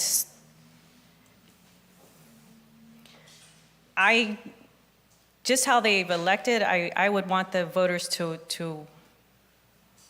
weigh in on it, because I'm, making it by an appointment versus elected, that's not going to happen till after November Yeah, 2024. But we already have a city clerk in place right now until, say, for instance, Yeah. somebody does run on a, well, okay. perhaps I wasn't clear enough.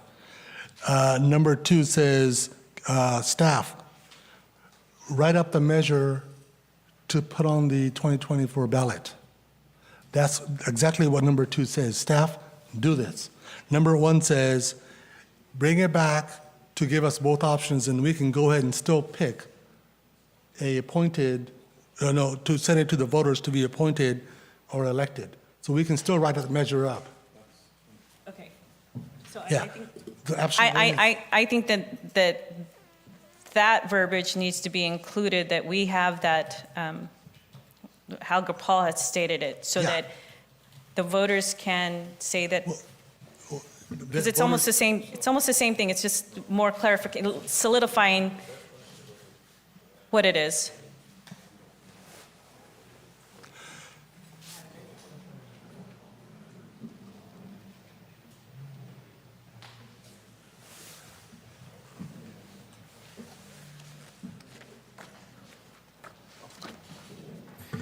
Sorry, so for clarity of what the mayor and I discussed, the way we look at direction for number 1, that would be to bring the item back to council, providing information on whether or not a ballot measure can come in 2024 or would be required to come in 2026. If that clarifies. Yeah, it's pretty much same as number 2. It just gives us an option a little bit. Yeah, number 2 would, the way it's written, it was the intent to authorize staff to go ahead and prepare the ballot measure and everything for the 2024 election cycle. Yeah, I would have took the option 2, but I wasn't able to get that clarification on what takes first, the election that person was appointed to, or the measure. We don't know what takes first. No, which one? No, we don't know what takes precedent. We don't know that. And I don't think legal is really, no, but I understand. But you also have on the ballot a election for a city clerk. They're both on the ballot. So which supersedes the other, So, and that's what we can get the research on, and then taking option 1, we can go ahead and direct it at that point. So my motion still stands as option 1. So if I can just throw this in there, and I know this isn't part of the discussion, but as long as we're going to direct staff to do what Gopal says, if we're going to do it for the elected city clerk, we need to also do it for the elected city treasurer. Well, that's. I mean, but it's going to be a separate discussion, but I'm just putting that out there, because if we are going for elected positions, we either give this opportunity to the voters on both the positions, whether they want to elected or appointed, because currently they are both elected positions, and if we're going to do this, there's got to be a consistency over what these delegated duties are going to be, because we do have already on staff that can quite simply, again, I'm not trying to tell people how to do their jobs, but the capability of performing the same duties as the elected city treasurer. So while we're thinking about it, that would be great. That would be a Separate discussion. separate discussion. I know, that's what I said in the beginning. All right, thank you. So coming back to this item, I do believe we have a motion on the floor by Mayor Pro Tem to approve, to waive the first reading of the ordinance by title only, open the public hearing, close the public hearing, which we have done, and approve the ordinance as presented with option 1. Is there a second? I'll second it. Okay, so we have a motion by Mayor Pro Tem Samra, second by Councilmember Jason Rath. Roll call, please. Roll call. Councilmember Roth. Yes. Councilmember Soto. Yes. Mayor Pro Tem Summer. Yes. Mayor Moran. Yes. Motion passed by a vote of 4-0. Thank you. Next public hearing, item number 7, consideration of a resolution declaring its intention to annex territory to a community facilities district and to authorize the levy of special taxes therein. The City of Livingston Community Facilities District 2017-1, Public Services. Annexation number 3, open the public hearing, close the public hearing, and approve the resolution as presented. Before I open the public hearing, council, are there any questions? Hearing none, I'm going to open the public hearing at 9:05. Are there any public comments on the phone in regards to item number 7? Hearing none, are there any public comments in the chamber regarding item number 7? Seeing none coming forward, bringing it back to the dais and closing the public hearing at 9:05. Council, are there any questions, motions? I do make the motion to approve the resolution as stated. Is there a second? I will second that, Mr. Mayor. So we have a first by Mayor Moran, second by Mayor Pro Tem Samra. Roll call, please. Roll call. Councilmember Roth. Yes. Councilmember Soto. Yes. Mayor Pro Tem Samra. Yes. Mayor Moran. Yes. Motion passed by a vote of 4-0. Thank you. So next we have discussion and potential action items. I would like to request the council, if it's okay with you, to switch items 8 and 9 so we can have item number 9 first and then item number 8. Let's do number 8? Huh? Oh, never mind. Will you be okay with that? I am perfectly okay with that. I'm sure Ms. Braha is also okay with that because she wants to go drink coffee. All right, so next item, item number 9, discussion and direction regarding Municipal Code Section 32-8, Restaurant on Wheels. Mr. Lopez? Yeah, Mayor Pro Tem requested that this item be placed on the agenda, so we have added it to the agenda here. You will note that Municipal Code Section 3-2-8 regarding Restaurant on Wheels has been provided as backup for information. So tonight, staff is seeking direction from the council as to what the council desires staff to look into as it relates to this item, Mayor. Thank you. Mr. Mayor? Yes, you may. Thank you. City Manager, absolutely correct that I request this item to be put on the agenda for discussion based on not only a recent contact, but a previous context to where our limitations on restaurants on wheels. What got me, and I know we've had multiple discussions regarding number of restaurants on wheels based on our population from 5,000 to whatever number. I know there's been numbers been floated. Well, what brought this to my attention was a citizen, which brought Ms. Braha's here. I'm going to call her up so she can state through the chair, of course, to say that what she had come forward and what was done. And I was surprised by how our code is not that clear on what it is. I thought that this only pertained to actual cooking of meals on the trucks, but I guess if you just want to serve coffee with wrapped up pastries, it also limits that particular one. So I wanted to have that discussion. And I think the mayor is trying to get some attention there. So, Mr. Mayor? Yes, I'm listening. Yes. I'm listening. With your permission, I'd like to have Ms. Braha come forward and give her experience about what happened. Is that okay with you? So at this time, I'm going to go out for public comment. Yes. Okay, so I'm going to go out for public comment. Let me go out to public comment on the phone first. Is there anybody on the phone in regards to this item? Seeing none, any public comment in the chamber? May come forward.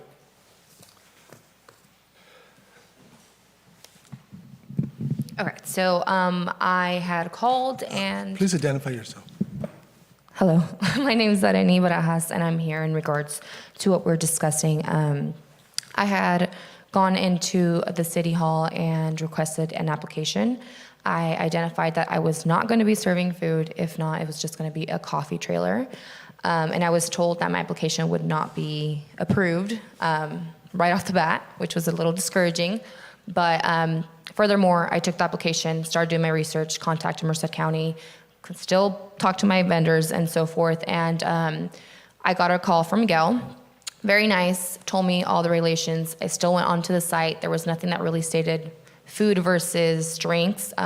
Still tried to do my research, and unfortunately still got hit with the possibility of not being able to open or function within city limits of Livingston, which is very disappointing.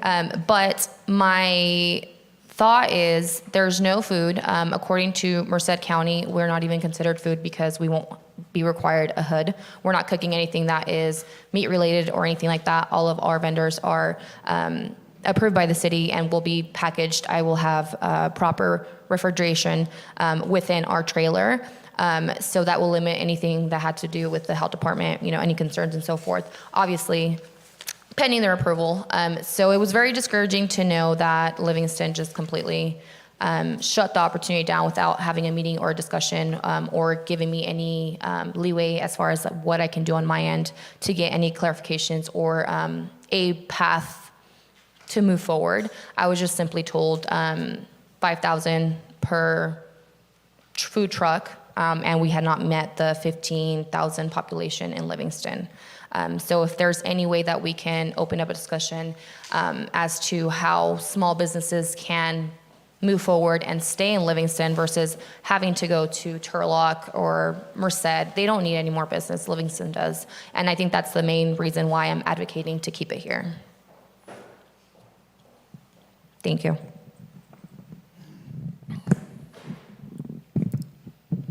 Thank you for your comments, and thank you for being here and waiting this long. So I figured the only thing I could do is just try to move it forward up a little bit. This helps because it also gives you an idea on how council meetings run, right? They're fun. Okay. Okay. Is there any other public comment in the chamber in regards to this item? Okay, then I'm gonna bring it back to the dais. Mayor Pro Tem? Yeah, thank you, Mr. Mayor, and thank you, Ms. Warehouse, for your comment. And I thought I knew this, but I was taken back by the restrictions, and I don't see or saw this any different than somebody pushing an ice cream cart down the street. And I'm saying it's not. It's it's okay. It's nothing more than that. Or does it matter if it's being pushed by a human being or is motorized? They're basically selling a prepackaged. They're not cooking. There's no hoods. There's not even county health permits required. I don't believe. Yeah, there is. There is. Yeah. Okay. Well then, but I'm not. But anyway, I'm not sure how this is different than an ice cream truck or any of them.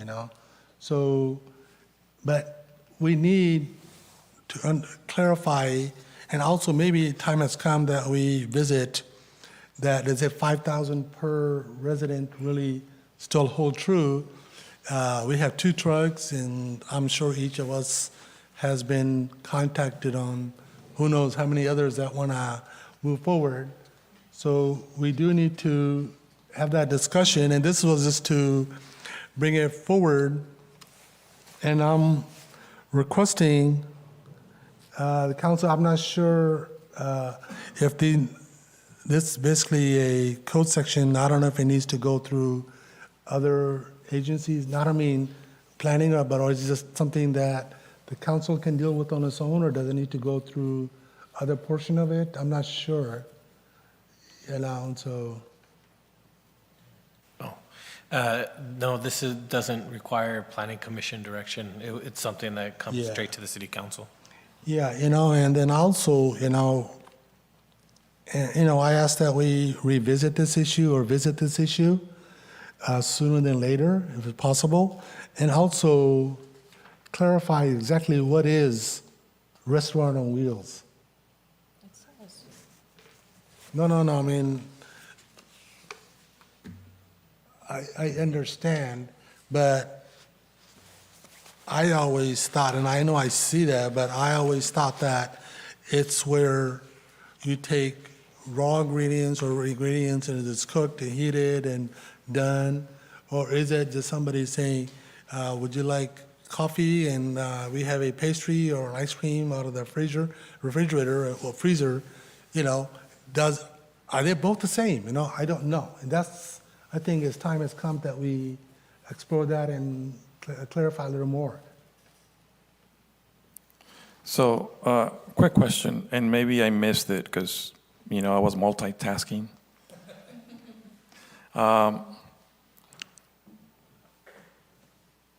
Is your plan to be on a fixed location? Correct. I already have approval from Okay. Basses, yeah. Okay. All right, thank you. So, I don't mind bringing this back for a formal discussion with more information from staff and consideration. Also, I think, and I'm just thinking out loud, because it might be something that this council needs to consider when that comes up or comes back to us, that if an opportunity opens up before we reach 15,000, like right now, I think we're like 14,300, unless we have a lot of babies in, within the next few months, then we can reach 15,000, or I'm just being sarcastic. But also, if that opportunity opens up, or this council is okay with it, I do believe, and then legal can jump in here, it has to be opened up to applicants, and then this council can consider that, right? So that was just what I was thinking right now. Just wanted to share that. I just quickly went through the ordinance as attached right now. I had read it before the council meeting, but I wanted to kind of get a better understanding of some of the requirements, and this ordinance was last amended in 1994.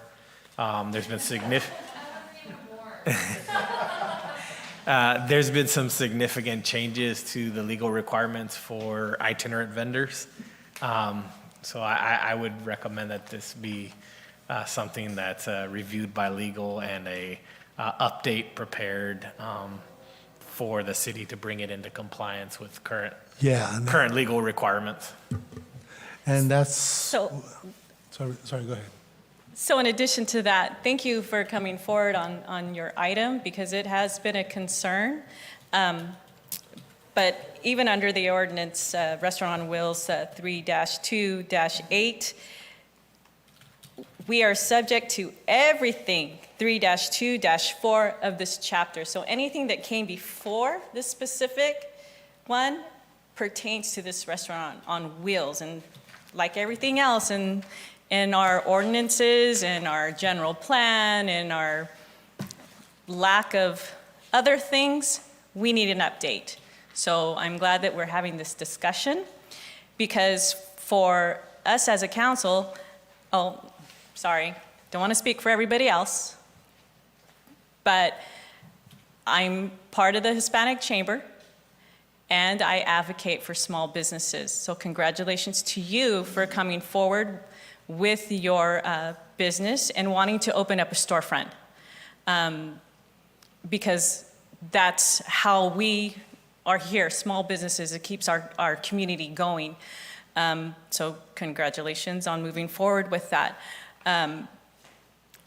We are looking for, and I quote unquote, we are looking for business opportunities. Mr. Moran had said that, unquote, okay?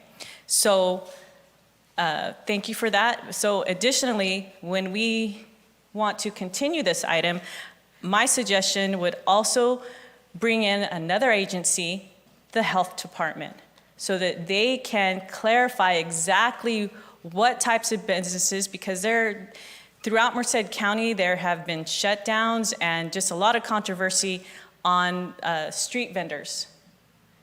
So if everyone has a clear idea of what types of licenses they need in order to operate, the kind of permits, what kind of business, just like Gopal had stated, what's the difference between an ice cream truck and somebody operating hot foods? There's a big difference when it comes to the health department.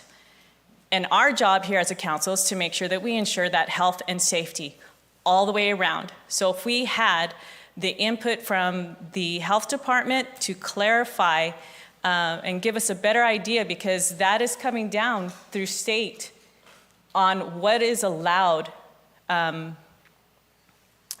state law for vendors to solicit food, whether it's packaged or cooked. There are different licenses, different permits. So I'm glad this conversation is going on, and open it up for everybody. This is outdated. We do have our 2 taco trucks, and when we're allowed for every 5,000. You know, our census says nearly 15.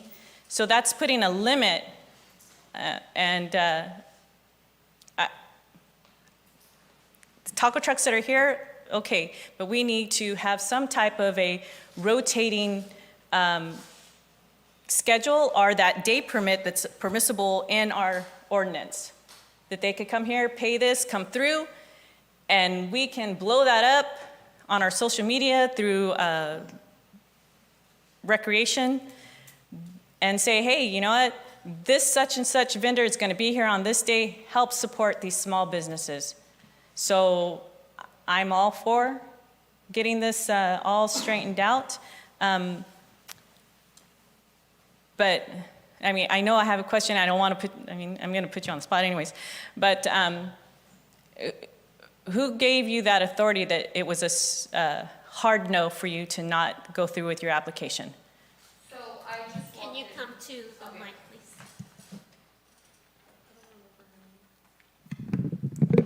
So I don't have a full direct name, but you go in, I went and asked for the application, and right off the bat, they're like, I don't think it's going to get approved, but you can still apply. I don't know who directly was, but that being the first step to trying to open up a business in Livingston was very discouraging. I don't get discouraged very fast, so that's why I'm here. But again, I think that just knowing right off the bat that that wasn't going to be an option is the part that I had a very big issue with. But we on our end are working with the health department. We hired the right people to do all the stuff for our trailer. So we're very informed as far as like what the permits are, what's considered safe, and like the food handling and stuff, and coming back from a food industry are both of us. We know the permits. We know our main standstill right now is the city of Livingston. So everything else on our end, as far as like with fire department, health department, Merced County, we have all that in the works already. But just, I don't have a direct name, I'm sorry, but.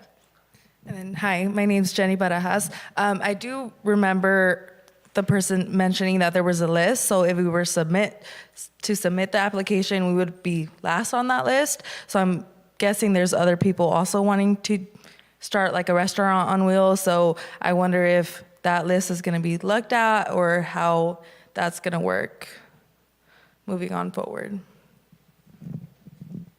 So if I may request that we get some type of insight on whose authority that went under and that list, because that would be great to know so that we can help them. I mean, coming from the small business advocate, we want to encourage them and give them the resources and be able to provide them how to open up a business and be sustainable, especially in our own hometown. If we got people waiting on a list, we need to help them get there. And that starts with updating this ordinance. I don't mean to chime in, but I don't think that, again, because I did my research and I went online, there's not a lot of verbiage as far as what it says, you know, what falls into what category. So whoever was giving us information are not really knowledgeable either, which they're not at fault because I feel like the whole thing itself is just a problem. So I think they don't have the information, which for me and my end, that's totally fine. I get it because they're just working there and it's fine, but the information's not there. So there's a lot of gray area.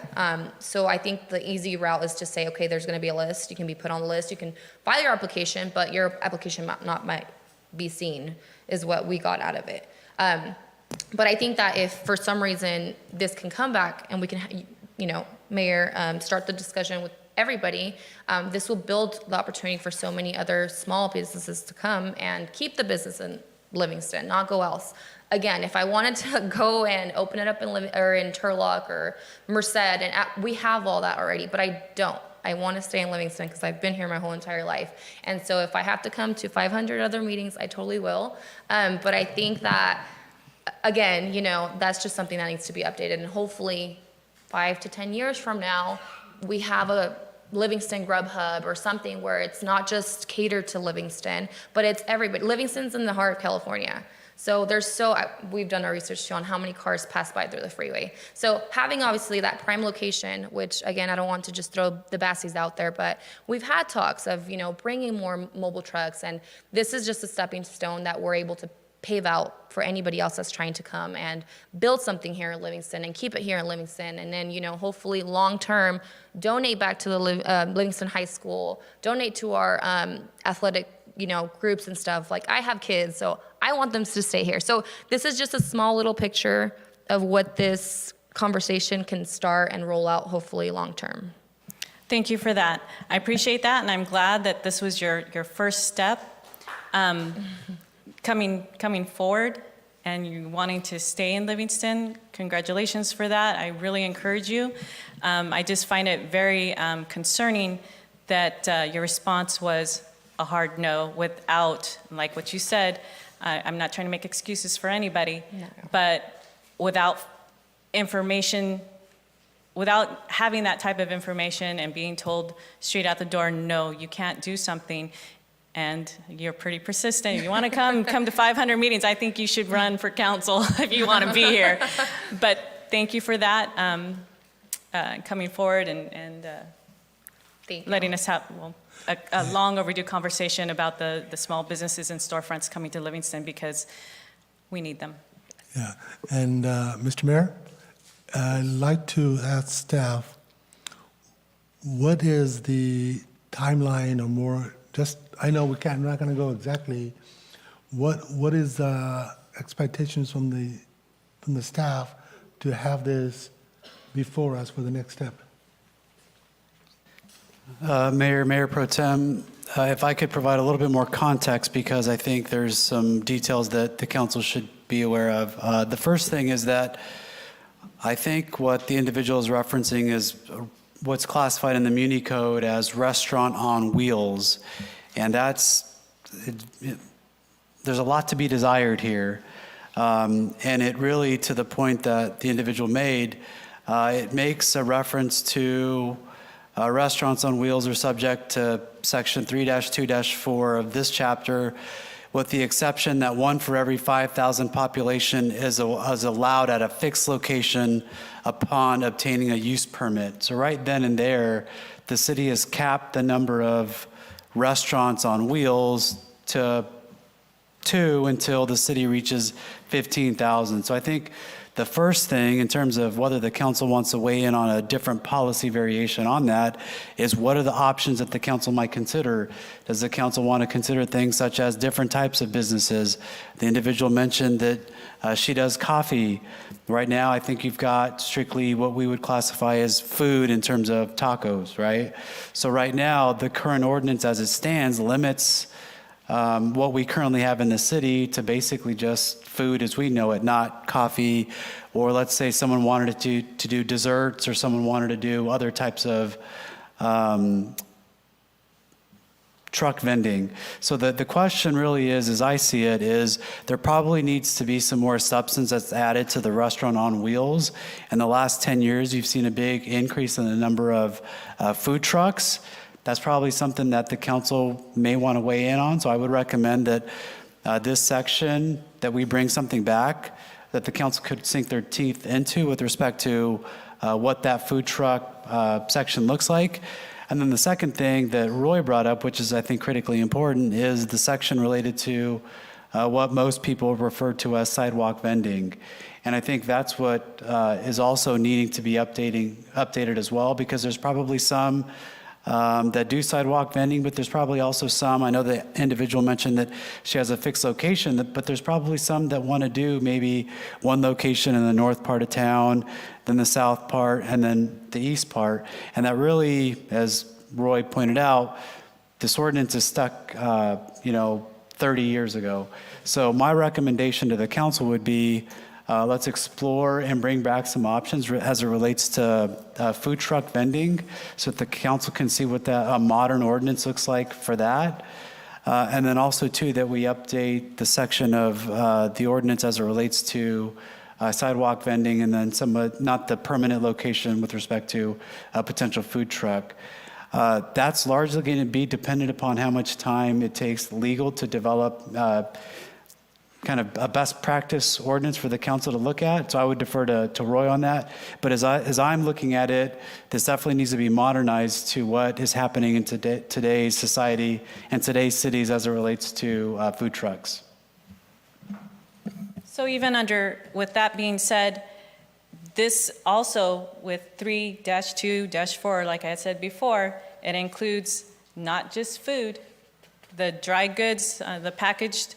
It includes clothing, jewelry, groceries. So again, that limits anybody that wants to do any type of vending in our city limits. So yes, indeed, we need to update so that it is congruent with businesses wanting to come in and what's happening with our businesses and how they want to operate and open. So, yes. Thank you. Without having to repeat that again, first of all, I do want to say thank you for being here. I do appreciate the motivation to be here and to bring this to our attention. Just to learn more about what the process might be and if the process needs to be changed. We are in the process of updating a lot of different things. This is one of them, which I do believe it should, I will support for staff to bring this item or something back to us. And then also I thank you for understanding that our staff are only doing their job and going by what they have before them. And I truly don't believe that they are in any way trying to say no to something, but they up to a certain point, they have to follow what has been approved by this council. Moving forward, then they might be able to follow, and I'm sure they will follow what this council approves moving forward. So I appreciate it. Thank you very much. And so I would also recommend for staff to come back and bring something back to this council with an updated ordinance and different options and just more information overall. Okay? All right. Thank you, Mr. Mayor. Yes. I think that was all 4 council members that were here. Yes? Yes. Thank you. Thank you. All right. Next item, and the last one for the night. Item number 8, consideration of a resolution. 1, selected the desired SB 1383 compliant 2-card or 3-card collection system, and 2, authorize the interim city manager to negotiate a franchise agreement for solid waste, recyclable materials, and organic waste collection services with Gilton Solid Waste Management, Inc. And 3, approve an amendment to the agreement with Gilton Solid Waste, Inc. for an additional 2 months while negotiating the final franchise agreement. And 4, authorize the interim city manager to negotiate minor adjustments to the contract extension in accordance with legal concurrence. Staff recommendation, approve resolution. Ah, that was Anthony? a mouthful. Good evening, council, city manager, members of the public. Anthony Chavarria, Public Works. Council, I'd like to provide you just a quick summary of the staff report you have before you. And in December of 2022, an RFP for solid waste franchise collection services was issued. There were 3 proposals submitted. Due to a change in management, staff asked for time to review the process and asked Jilton for a 7-month extension for services at that time. During the evaluation process, staff recommended the procurement of services from an industry professional to help us navigate the complexities of Senate Bill 1383. HF&H was hired to evaluate, provide technical analysis of the proposers, and to provide a recommendation to award. Philip Manolfi with HF&H, I hope I got that right, that last name right, with HF&H is here with us this evening and will be providing the council with a presentation of their findings. I also did want to acknowledge the Jilton team with us here this evening. They managed to stay awake. Kudos to you guys. And I'll hand the presentation over to Philip at this time. This is Livingston meeting. Nobody ever falls asleep. Thank you to the council for having me here today and welcoming back to Livingston again. And thank you, Anthony, for doing half of my presentation. Hopefully that'll expedite things a little bit. So I'm going to quickly go over the regulatory requirements that are driving this process. It was state mandates that led everyone here today. And then I'm going to talk about how the approach to procurement that was taken, how we looked for a new vendor or the incumbent vendor to provide the services, talk a little about the new contract terms, which are still up for negotiation, talk about the key rate changes or the proposed key rate changes, and those might be changed through negotiations or through city fees and other things that get involved. And then we'll talk about the revenue requirements. So 1383, the basics of it are 50% of organic waste that's going to landfills was supposed to be diverted by 2020 and 75% by 2025. And then an additional 20% of edible food that's being landfilled would also have to be recovered for human consumption. The important note here about this bill is it's not city-specific or jurisdiction-specific requirements anymore. So that left CalRecycle with really programmatic requirements that they're imposing on jurisdictions.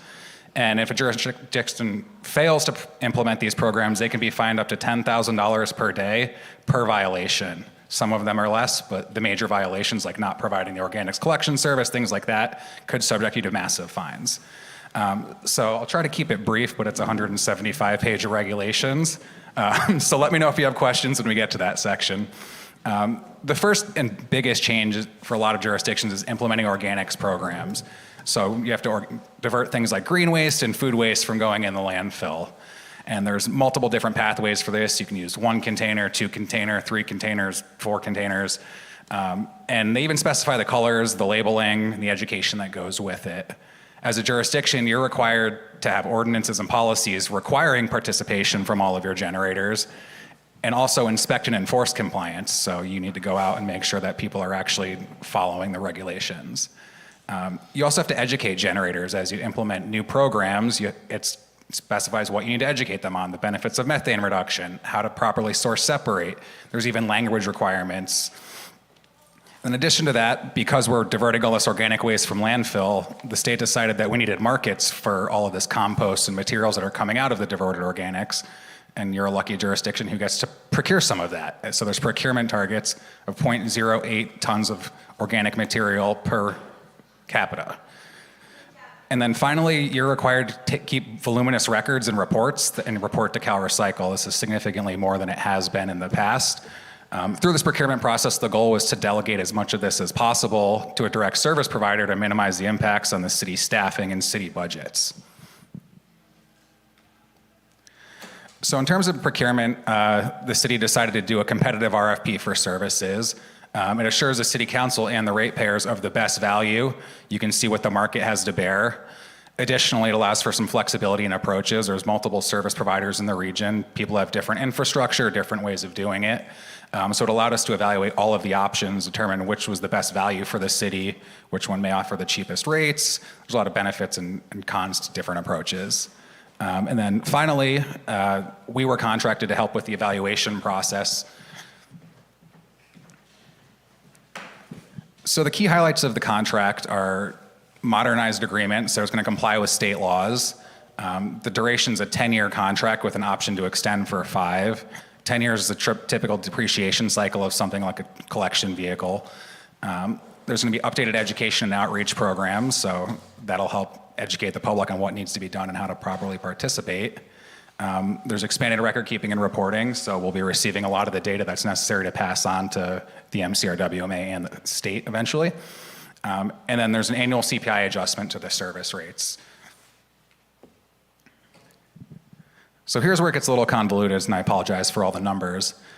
So we had 3 proposers. I'll start on the right with Waste Management in Mid-Valley. They both proposed a 3-container collection system, which is a green cart for your organic materials, a blue cart for recyclables, and a black or gray cart for your discarded materials or your refuse. And then Jilton proposed 4 separate options. Options 1A and 1B, those are both 2-container systems. 3-container systems, I apologize. So those would be the same 3 carts. Option 1A would be all brand new carts throughout the city, and 1B would be new carts for the missing collection stream to go to a 3-container, and then replacing any carts that are older than 2 years old.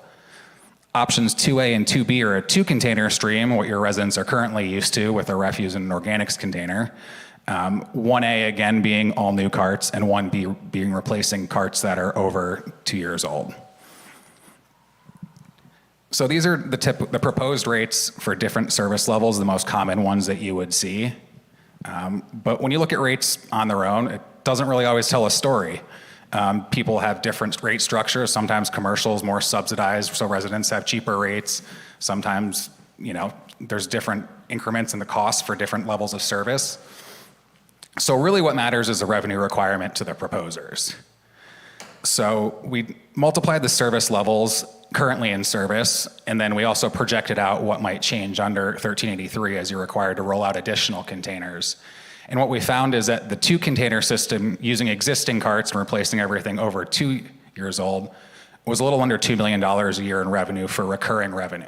So that is, having the carts, it doesn't include things like lock lid fees or late fees, things like that, because those are sporadic. You can't really predict how many people are going to not pay their bills or when they're going to pay them. So this is the recurring service. It's also worth noting that Jilton had the least ancillary fees, so things like late fees, lock lids, contamination, they had far less than the other proposers. Option 1B, the 3-cart with using the old carts for Jilton was the second most economical. That was 2.9% more expensive than option 2B. And it goes down the list. But what you'll notice is that Jilton had the 4 most economical proposals overall for-year ratepayers. Mid-Valley was 11.4% higher than the lowest proposal, up to 5% if you chose Jilton's most expensive proposal. And Waste Management was 26.6% more expensive. And you'll notice that Waste Management also was around $43 for the typical residential home to $46, where you're in the range of $33 to $35 for Jilton. So with that, is there any questions before the recommendation, or do you want to give the recommendation first? Okay. Council, are there any questions? But actually, can you go back to the, a lot of numbers? Yeah. Down. Yeah, thank you. So, just for clarification, so 1A and 2A are new carts? All new containers, correct. And then 2A is 2 carts, 1A is 3? Correct. So in the 2 carts, it would be cardboard, so The 2 carts would be one for your typical trash and recyclables, and then a separate cart that would be for your organic material, things like yard waste and food waste, whatever one's currently accustomed to. Okay. It also has a benefit of a single pass where they have a split body truck, so you can have one truck go down the street and collect both containers. Where if you move to a 3 container system, you would need a second truck to go make another pass to get that third container. With Jill and with the other proposers, you need 3 trucks driving down that street on collection day. Okay, so how many we need with Gilton? 2 You could do 2 or 3. trucks. No. 2 or 3 containers, 1 or 2 I trucks, know. apologies. No, I got that. I got it. I got the carts part. Yeah. But you mentioned in one option, you would have one truck picking up certain carts, and then you need a second truck to pick up the other carts. Correct, with Jilton, because they have a unique split body truck, so their truck can pick up refuse and organics, 2 different containers on one truck. The other proposers did not propose that, so if you went with Waste Management Okay. or Mid-Valley, you would have 3 trucks. So it would be the same truck, but with 2 separate dumping areas. Correct. In the same truck. What you currently have, you I just know. add I'm one just truck. trying Yeah, to for the clarify. correct. Thank you. Council, are there any other questions that you might have? Mr. Mayor? Yes, go ahead. Thank you. Question for Anthony or whoever wants to answer, I have no preference to it. What is, I know the state's been trying to divert certain percentage from landfills. So what is, any new regulations? If we go to 2 cards, is something going to change from the state that we may have to? It's actually a statewide goal for the diversion level. So what you're required to do is have specific programs that they line out the 170 pages of regulations. So Jilton's material recovery facility on their 2-cart system diverts over that 75%. The testing is going to vary quarterly depending on the performance of the facility, but they've exceeded it. They've also guaranteed that if anything happens with the facility in the future, then they could convert to the 3-container system at a very minimal cost. Yeah, So there's no risk in it. And this is where sometimes you get so much information, it kind of gets difficult to keep every track in your mind, is at one time, and I know Jilton's been here for quite a few years, and we appreciate what you guys done over the years. Help me understand, I know if the state changes that they will bring in the 3rd can, whatever it takes. So what happens is, say that we're sorting our trash. So right now we're on 2-can system, as everybody knows. So when a truck gets full with however they do it, and do they take both items to the landfill and they dump it, or what happens once they leave? I'm trying to understand what happens after they leave the city. Where does all that go before they go to 59 or Billy Wright, wherever? They take it to their facility. They have a processing facility that takes both of those material streams and processes out the recoverable material. So, on the black container, they would be pulling out all the recyclables material so they could send that to markets. And then on the green side, they would be pulling out any contamination so it could be composted. Yeah, because that long time ago, and I don't remember, we were all talking about single stream recycling, where everything just gets put into one can and let the hauler figure out how to sort that on their end. No, that was actually. We lived through that, yes. No, actually, that was the way it was at one time. Single stream recycling, I believe, was called. So if they're still going to take it and go sort it out, so why have multiple flip trucks, and why do you even do that if you have to go through the process anyway? Is there? It's because of the state regulations on the recovery. If you put everything into one container, then all of your food waste gets all on the paper, so you can't sell the paper now that they had all these regulations in the international markets. Things like cans and glass bottles break and get more liquid on cardboard, which makes all of it harder to recycle, so it would be harder to hit those diversion targets. So what happens if a resident contaminates it before they even pick it up? It's still contaminated. Yeah, that's a statewide problem, but their facility is designed to handle that. I'm asking the proper questions because, thanks to the mayor, I've been attending MCAG, and solid waste and landfills is one of the items that we deal with. So I'm asking because of the information I'm getting from that end of it. I know there's a certain percentage of landfill diversion that everybody state's trying to get to, So I'm just trying to understand what is the advantage of proposing 3 cans or 2 cans now? What do we actually gain by going to 3 cans or not gain by going to 3 cans or 2 cans? I'm just trying to.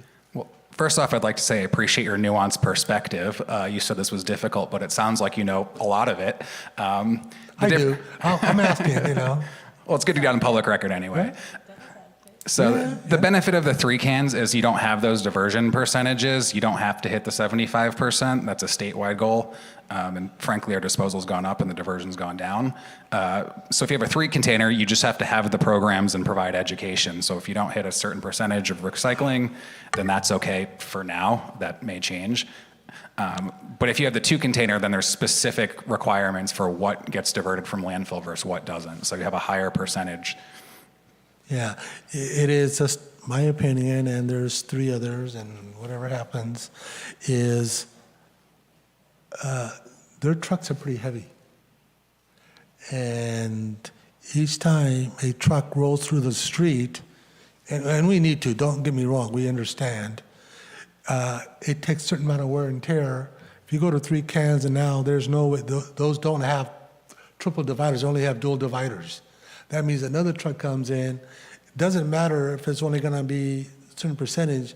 It's just like making double trips because it doesn't matter how many pigs.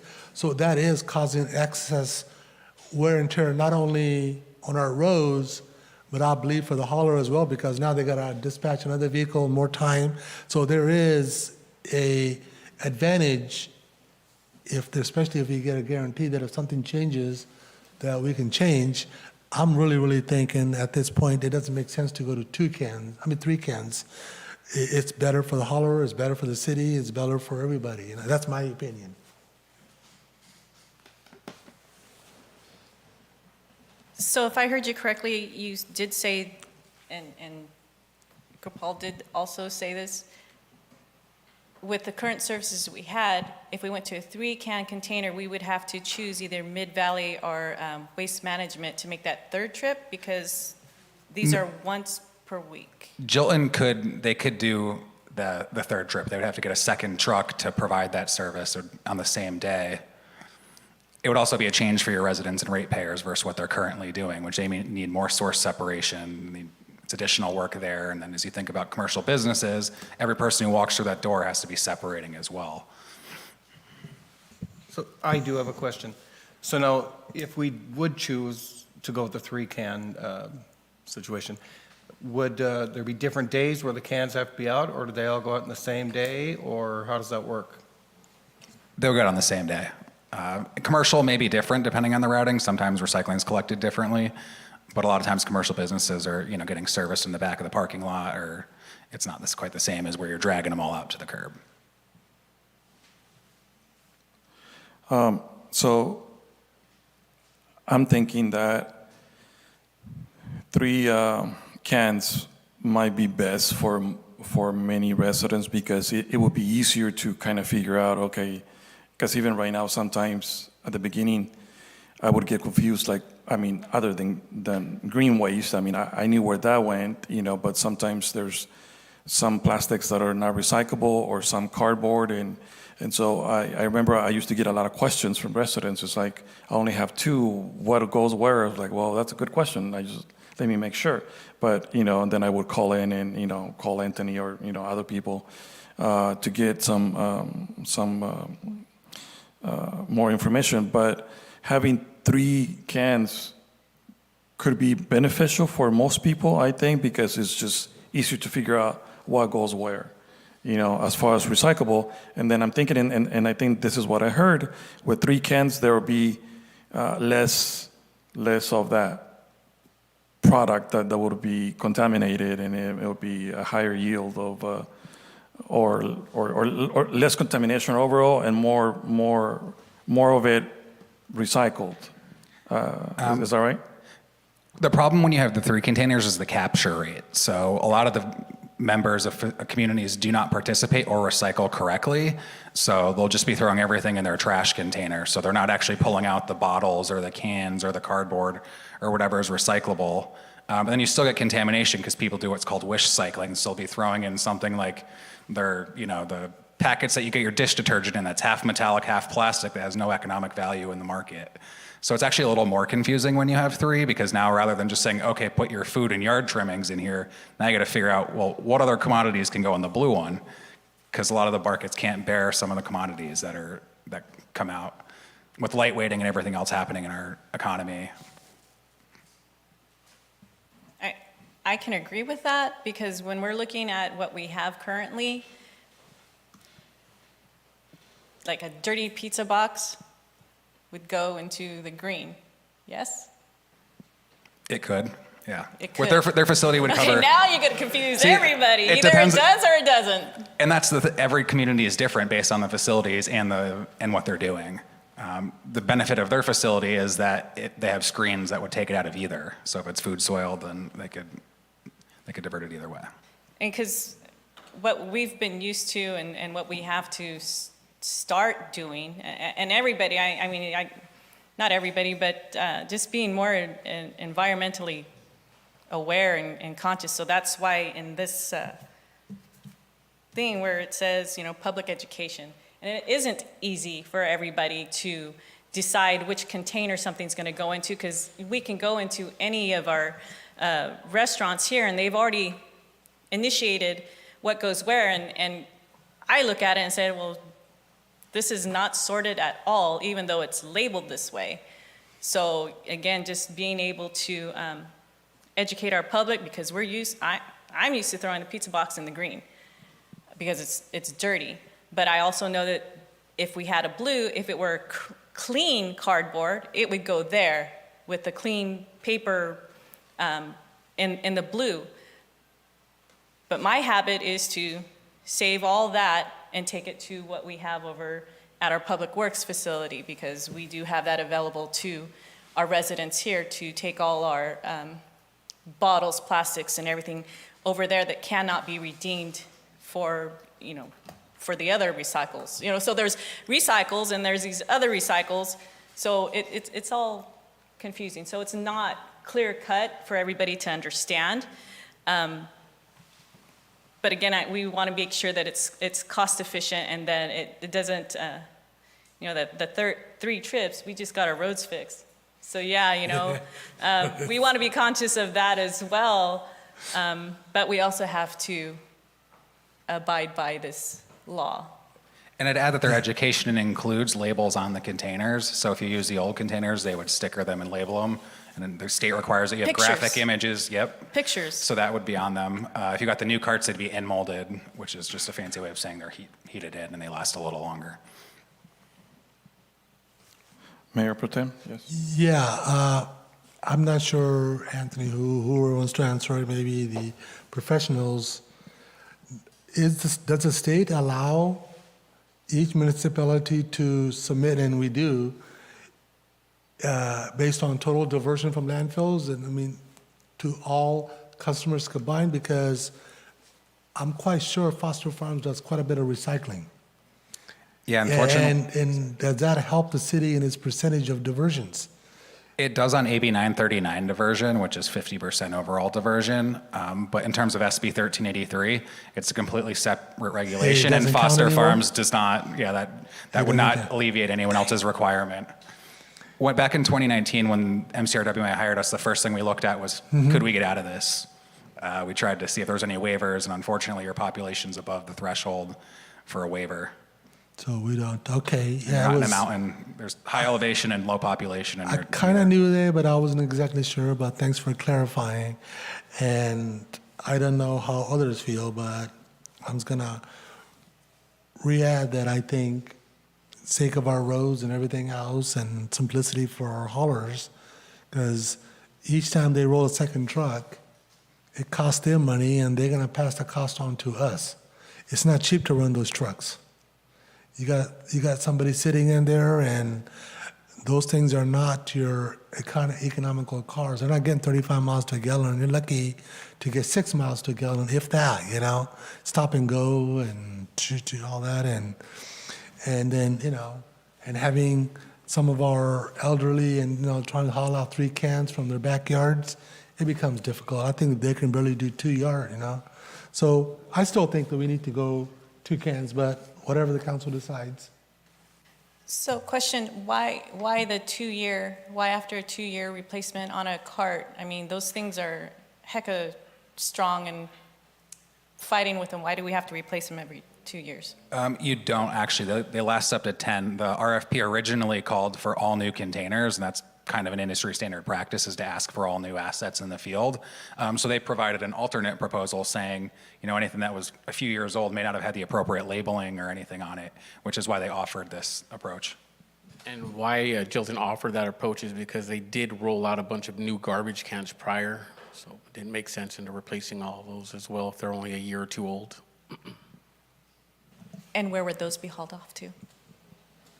They would, yeah, chip and grind recycling and made into another form of plastic. I like the idea of every 2 years. The trucks, they kind of bend the lids on them. They puncture holes sometimes. So I like that. Every 2 years comes at a cost of about, I mean, if you're saying average $50 to $60 a cart, and a place close to a port, so $120, $180 a home every 2 years, that increases your rate pretty significantly, unfortunately. They do have exchanges available for a fee, so if they do get ruined, and then if it's due to Jilton's negligence, they would replace it, but typically it's the homeowners that are dragging them and breaking wheels and, you know, overstuffing them and doing things like that is generally what we find breaks them more.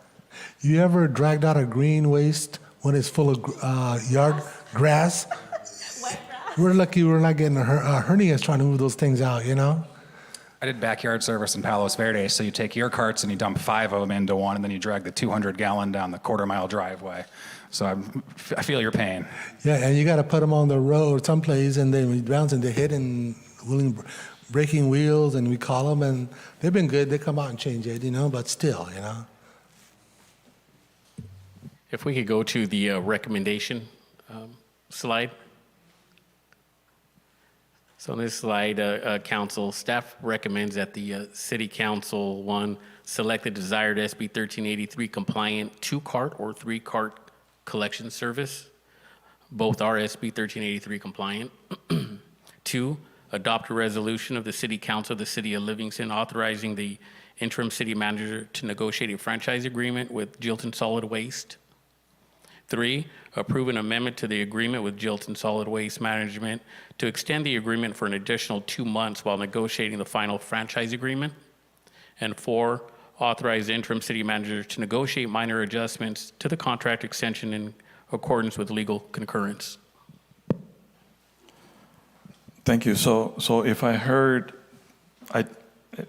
this correctly from the majority, or maybe you guys can confer and confirm, were you guys in most agreement with the 2-cart? I personally think 2-cart for sake of simplicity and for sake of saving our roads. 2-cart for me, sir. Okay, I can go with that. Yeah, I mean, as much as it would be easier for those that can do the recycling fairly easy, 3 carts would be ideal so that we keep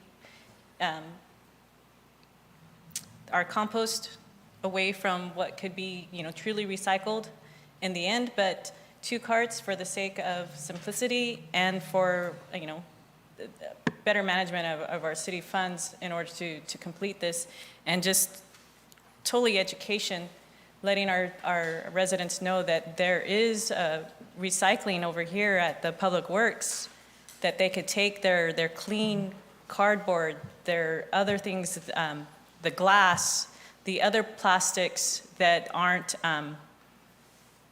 have the California redemption on it. That is available to us, so we have to take advantage in order to recycle appropriately if we are to be, you know, cognizant of the environment. I think this is all what this is supposed to provide for all of us is an awareness. So the more education that's out there, if we can All right. let all our citizens know, hey, this is where you take this, and then this goes in the green. And just to piggyback off of Councilmember Soto's comment, the residents do use the recycling facility at Public Works. There's a lot of traffic back there, and they're well aware of it, and it is highly used. One last question before there's a motion. Would there still be the option of an extra can as we currently have in the city? Yes, there's still extra cans available. Okay. So, Green and black, if you do the 2-cart, they wouldn't offer a blue because they couldn't run a truck. Okay, and the fee for that extra one would be, do we know? We don't have the total fee right now because there may be city fees tacked on and it's subject to negotiation, but I believe it was in the... Because I know we have a specific fee for that extra can currently. Would that change, or and then what would it be? Yes, they proposed a new rate. I believe it's around $5, but Savannah looks like she's racing through the rate sheets to find what that amount is. I think I saw it, but it was a lot of numbers.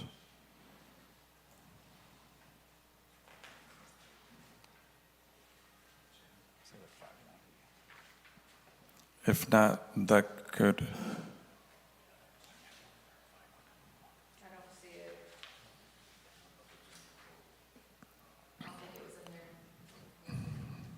So currently. That can be negotiated since this motion is just a continued negotiation. Yeah. So if you'd Perfect. like, So just to kind of, if we can have that in there somewhere.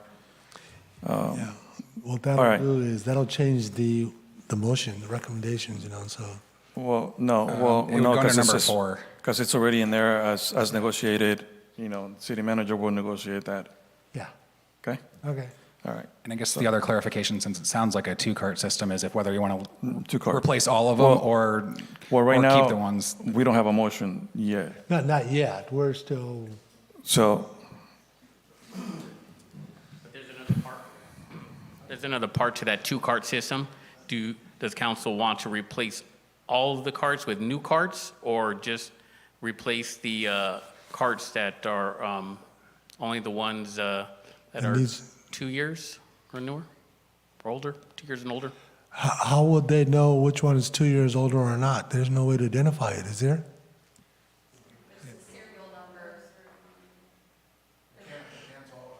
So if you don't mind, and that's something I'm going to learn new here, Cans have serial numbers? Hi, Savannah Jilton Solid Waste. There are serial numbers on each can, and it starts for black can, it starts with the S09, I don't know, like 7 or 8 digits. And then green cans, they have a Y. And then our Department of Cans and everything, they know what can numbers are with each year. Because I got a feeling our neighbors and us, we've swapped cans because we all put them in the same area. We just take which one is closest to us. Yeah, so you actually have a can assigned to your physical address, you just don't know it. I mean, we all put it at the same place, our cans, So nobody looks at which one was ours when we put it. I would just take one in, take a black one in, take a green one in, We don't know which one is which. You got to stop doing that. You got to stop doing that. That's illegal. It's pretty standard to exchange them on your service day. So you put out your cans, and then they would service them, and they would come by. So if yours is next to your neighbors, they'd be able to differentiate between the two looking at them. I think I just admitted to a crime, didn't I? It's only public record. It's on the record. Only if there's something illegal in there. Swapping cans from your neighbor, I don't know about that one, but. So with that being said, was that so with the serial numbers, I know that pretty much mine are, and some of the neighbors are worn off because it's only they're kind of spray painted on or something like that. There should be embedded into this side of the can, like the front of the can, there's a number. If it's worn off, then we have it on file in our system, and we can tell you, because everything is in our system also, the can numbers. So we know, and I'm sure we can run some type of report, will say which ones are 2 years or older. Okay, so. And then they're identified, they'll go to that address. And if it is a newer can, there are different types of cans also with years, then they would know to replace that can, or if you had your neighbor's can.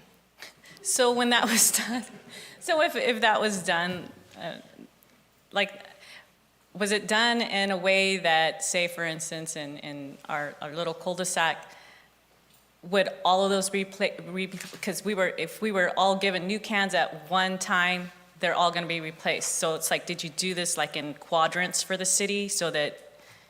Yeah, at that time when we replaced a bunch of them, but also over the years, customers, if they've had a damaged can or if they've exchanged it, they might have a newer can than you in that cul-de-sac.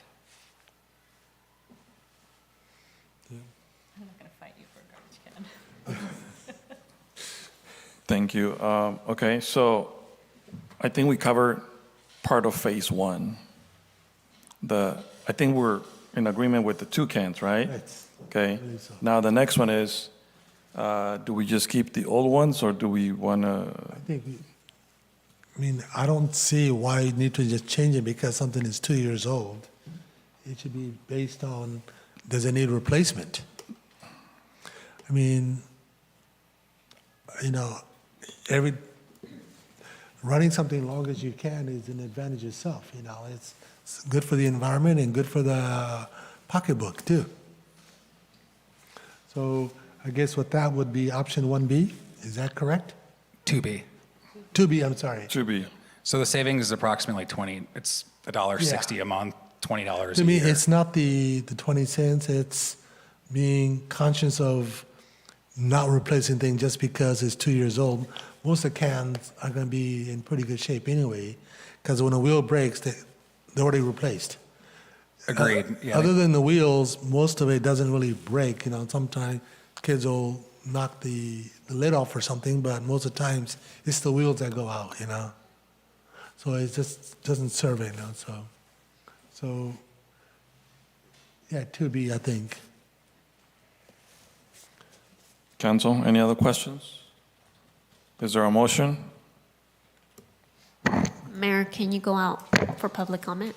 Thank you for that reminder. I was just waiting for legal to do that, but Yeah. yeah. So I'm gonna go out for public comment. People on the phone, is there any comments in regards to this item? Hearing none, coming back to the chamber. Any public comment in the chamber?